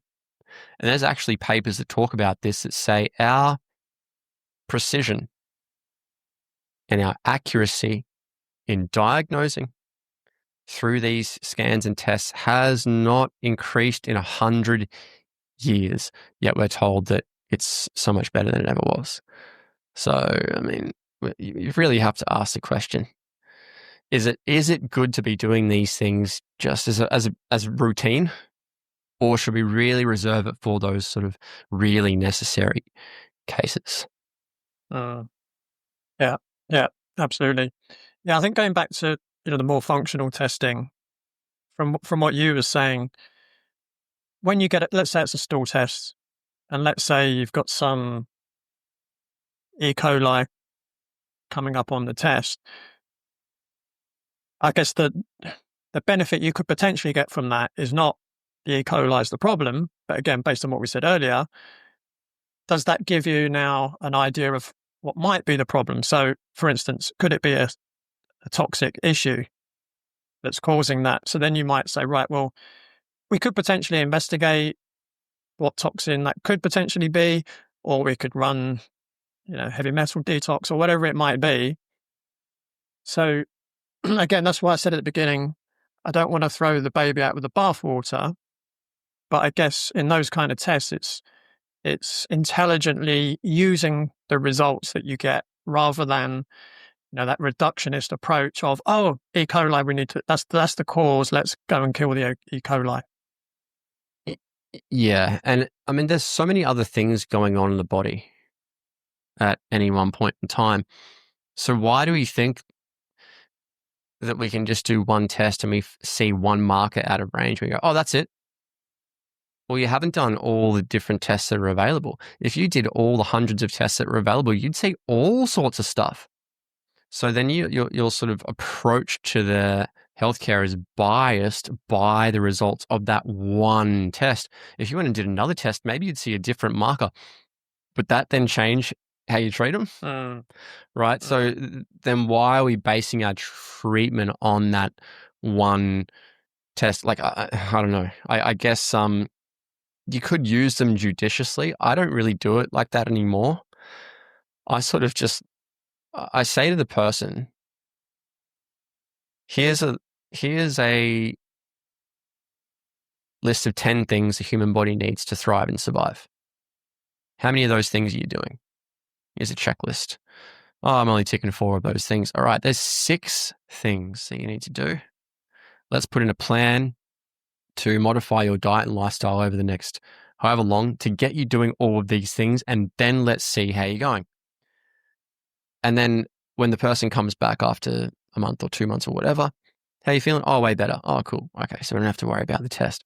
But I think a lot of what happens now is that clinicians have forgotten about those basic principles, and they go straight for the testing, and they miss all of the foundational stuff, which is the important stuff. Yeah. And they can't see the forest for the trees. They get blindsided by these tests. And particularly in the natural medicine industry, they have been they've been led so far astray now to think that that's what they need to do as an evidence-based practitioner, that they're not doing their job properly and they're not doing their due diligence and the duty of care right by the client if they're not doing these functional, expensive tests, that it just becomes second nature. And then what they do is that they start prescribing and informing their treatment based upon the results of said test. So there's many sort of things that need to be considered in broader context with testing. If people want to do it, fine, but just make sure, as you said, you're getting all those foundations ticked off first. And if there's some residual stuff left over and you're really struggling, then maybe some judicious testing would be worthwhile. Do you know, I actually remember once doing a test, and I spoke to the lab themselves about my test results. And at the end of the call, the person said, "Oh, I hope you feel better soon." And I thought, I feel fantastic. I was thinking, what are you talking about?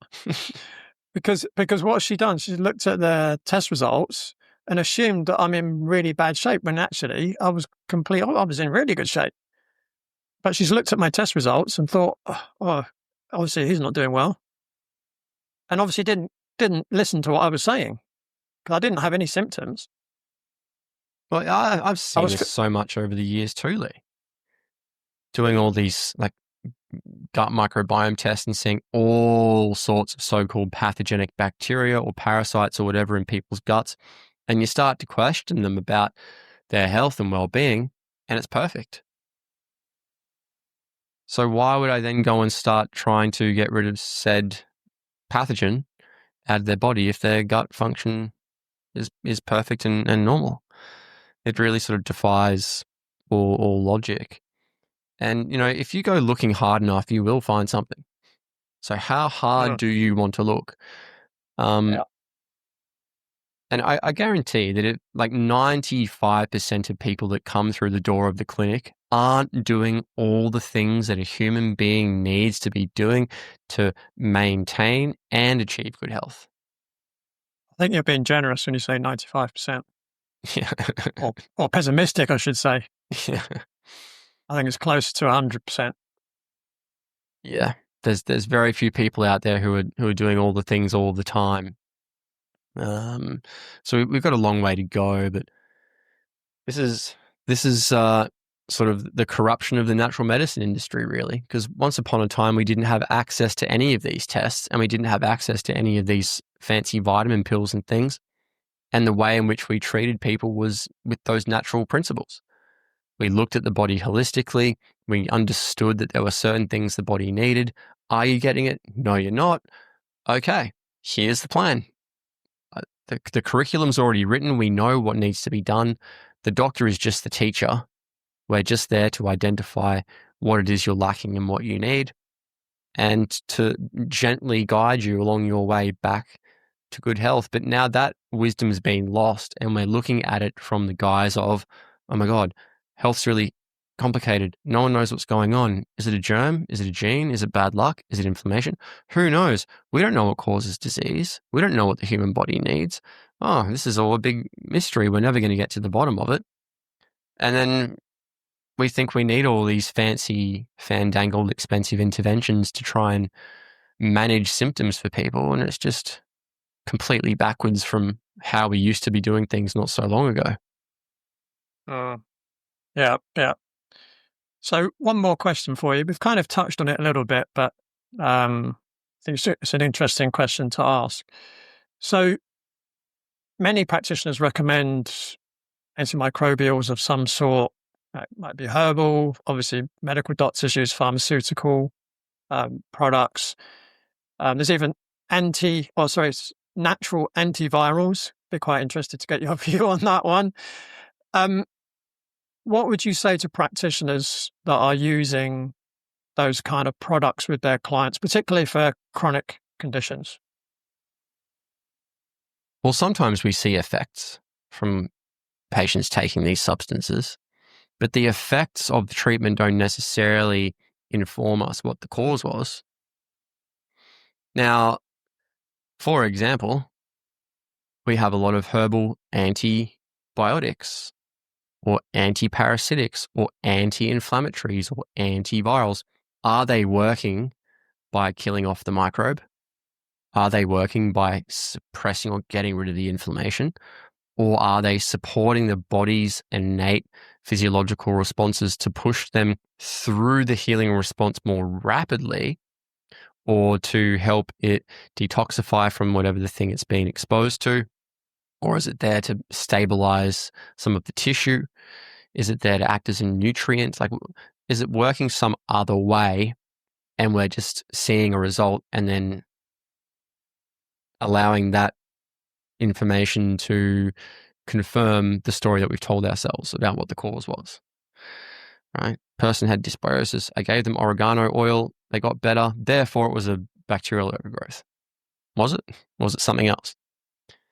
So yeah, I think these things can be useful. They can be beneficial, but I'm not sure that they're actually necessarily working the way in which we think they're working.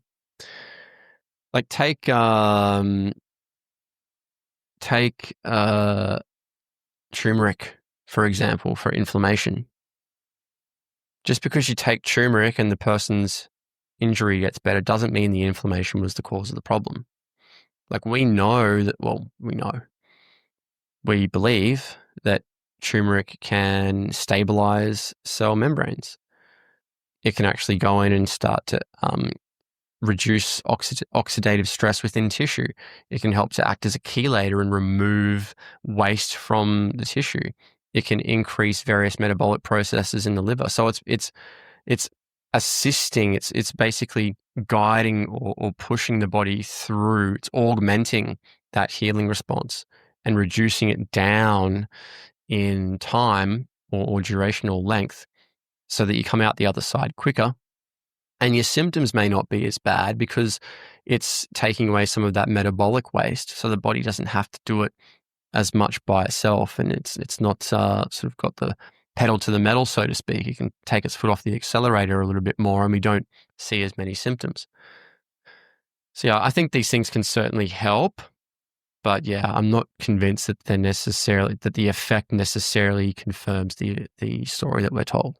So that kind of comes back to what I was saying earlier, is that, I've helped a lot of people over the years, but perhaps the mechanism that helps them wasn't what I thought it was.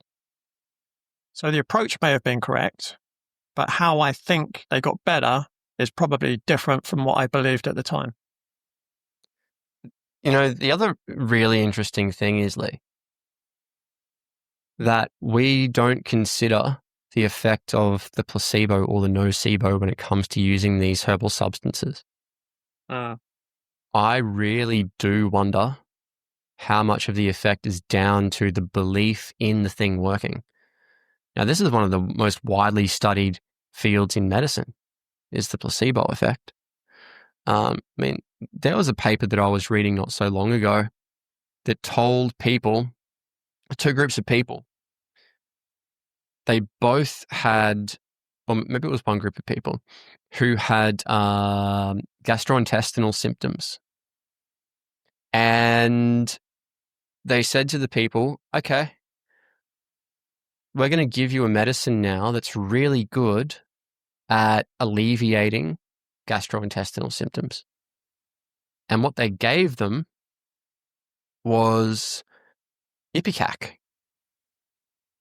What's that? Ipecac is it's an emetic. It's a plant that basically induces nausea, vomiting, and diarrhea. Basically purges the body. So the people had gastrointestinal problems, the nausea and the vomiting or whatever. They gave them Ipecac, the stuff that's meant to exacerbate these symptoms, but told them they were giving them a medicine that actually alleviated those problems. And their symptoms went away. So it was the power of expectation that had the effect, not the drug, not the herb. So when someone comes into your clinic and you say, look, I'm going to give you turmeric, And turmeric's really good anti-inflammatory and it does this and this and this. And maybe this is like 10, 15 years ago before turmeric was popular and people didn't really understand what it was. Did it work because it's turmeric? Or did it work because they believe in you and they trust your knowledge and you've got good relationship with them and they expect that this therapy is going to work because you're really held in high regard and you've had good reviews and you charge a lot of money and blah, blah, blah? Or is it a bit of both? There was so many of these nocebo, placebo experiments. There was one that was done with a group of asthmatics. Now, they were told initially that they were going to be given a substance which induces asthma attacks. So the doctors came and gave them the substance, and lo and behold, they all start getting asthma attacks. And then the doctor said, okay, we can see you're getting the asthma attack. We're going to give you the medicine now to basically abort the asthma attack. We're going to give you the vasodilator now. They gave them the drug and their asthma attack went away. But the interesting thing is that they had swapped the interventions around.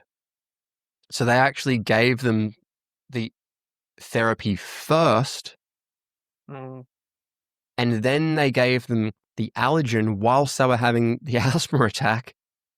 So the drug, the therapy induced the attack because they were told that it was the allergen, and then the actual allergen reversed the asthma attack because they were told it was a drug. So that power of expectation alone is really powerful. Now, we don't have those kinds of trials that have been done in any sort of large scale on a lot of these herbs.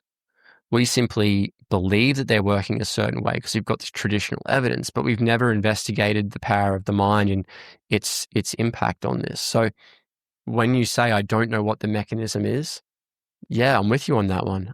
I don't know either. Is it placebo? Is it actually some kind of mechanism inside the body? And if so, what is that mechanism? How do you actually verify and validate what that is?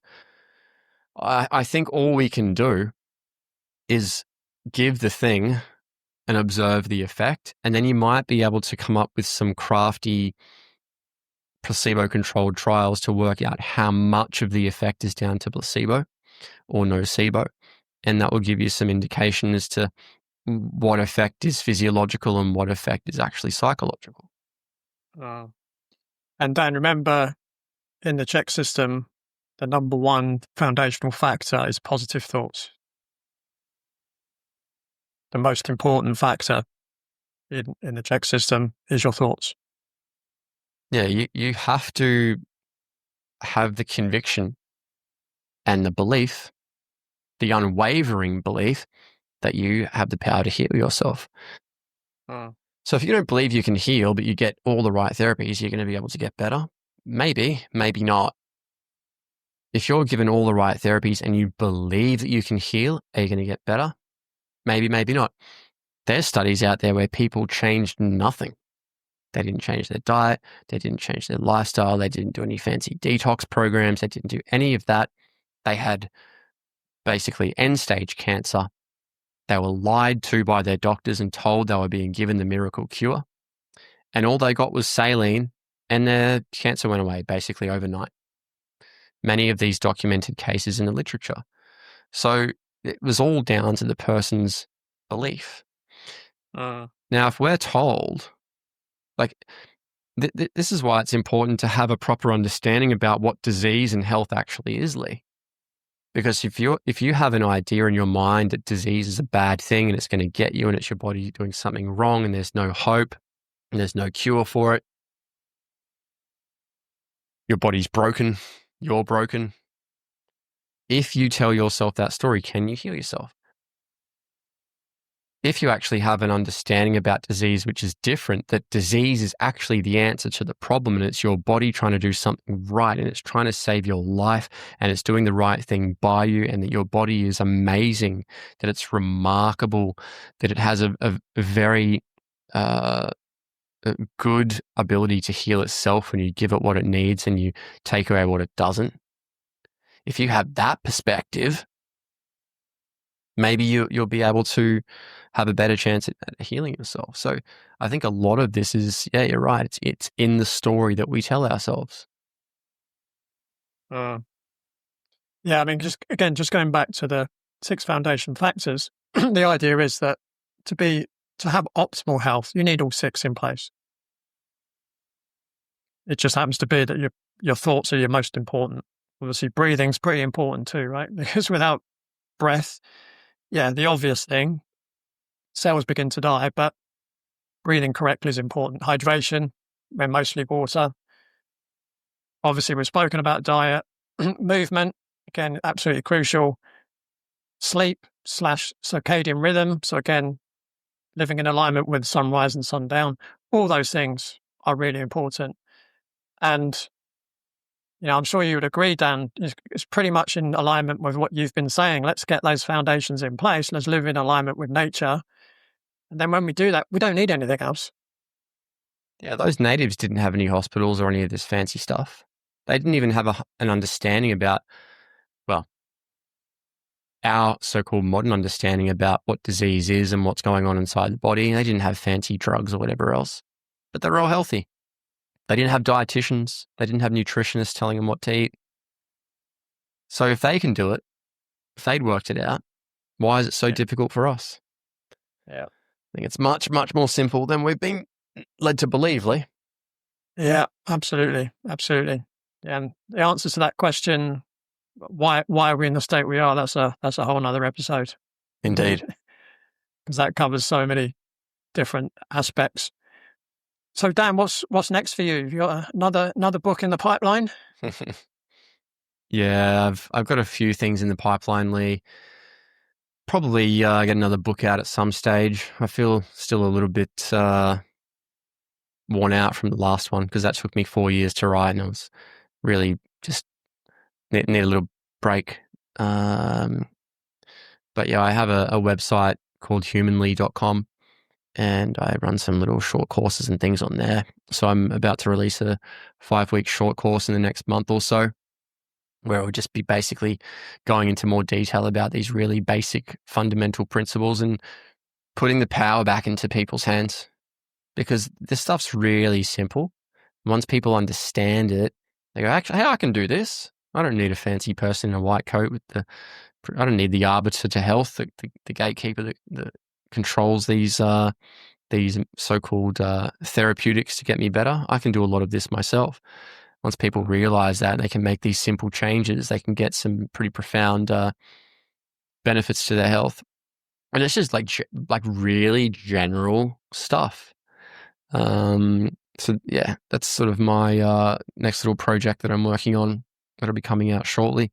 And then after that, I've got ideas for probably about 4 or 5 more books, but if each one takes me 4 years to write, it's like 20 years of work. So that won't be coming anytime soon. Sounds great. And I'll make sure your links are in the show notes as well.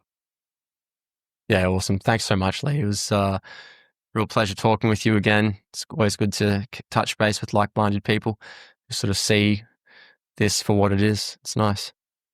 Absolutely, yeah. And thanks again for coming back on. And this is possibly my longest ever episode. So I really appreciate your time, and really appreciate your insights. And I'm really sure that the audience are going to love this episode as well.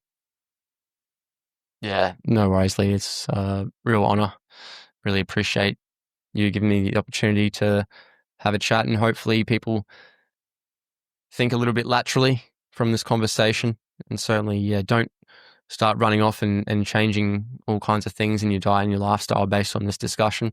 Just use it as a seed that is planted to maybe get you thinking laterally about a few things and put a different lens on through which you view the world and then through which you view health. Thanks, Lee. Awesome. So that's all from Daniel and me for this week. But be sure to tune in, same time, same place next week for an exciting new episode of the Radical Health Rebel podcast, now under its brand new name. I'll see you then. Thanks for watching this video, and don't forget to like the video and please share with your friends and family. And thank you for your support and being part of the Radical Health Rebel Tribe. Thanks for tuning in. Remember to give the show a rating and a review, and I'll see you next time.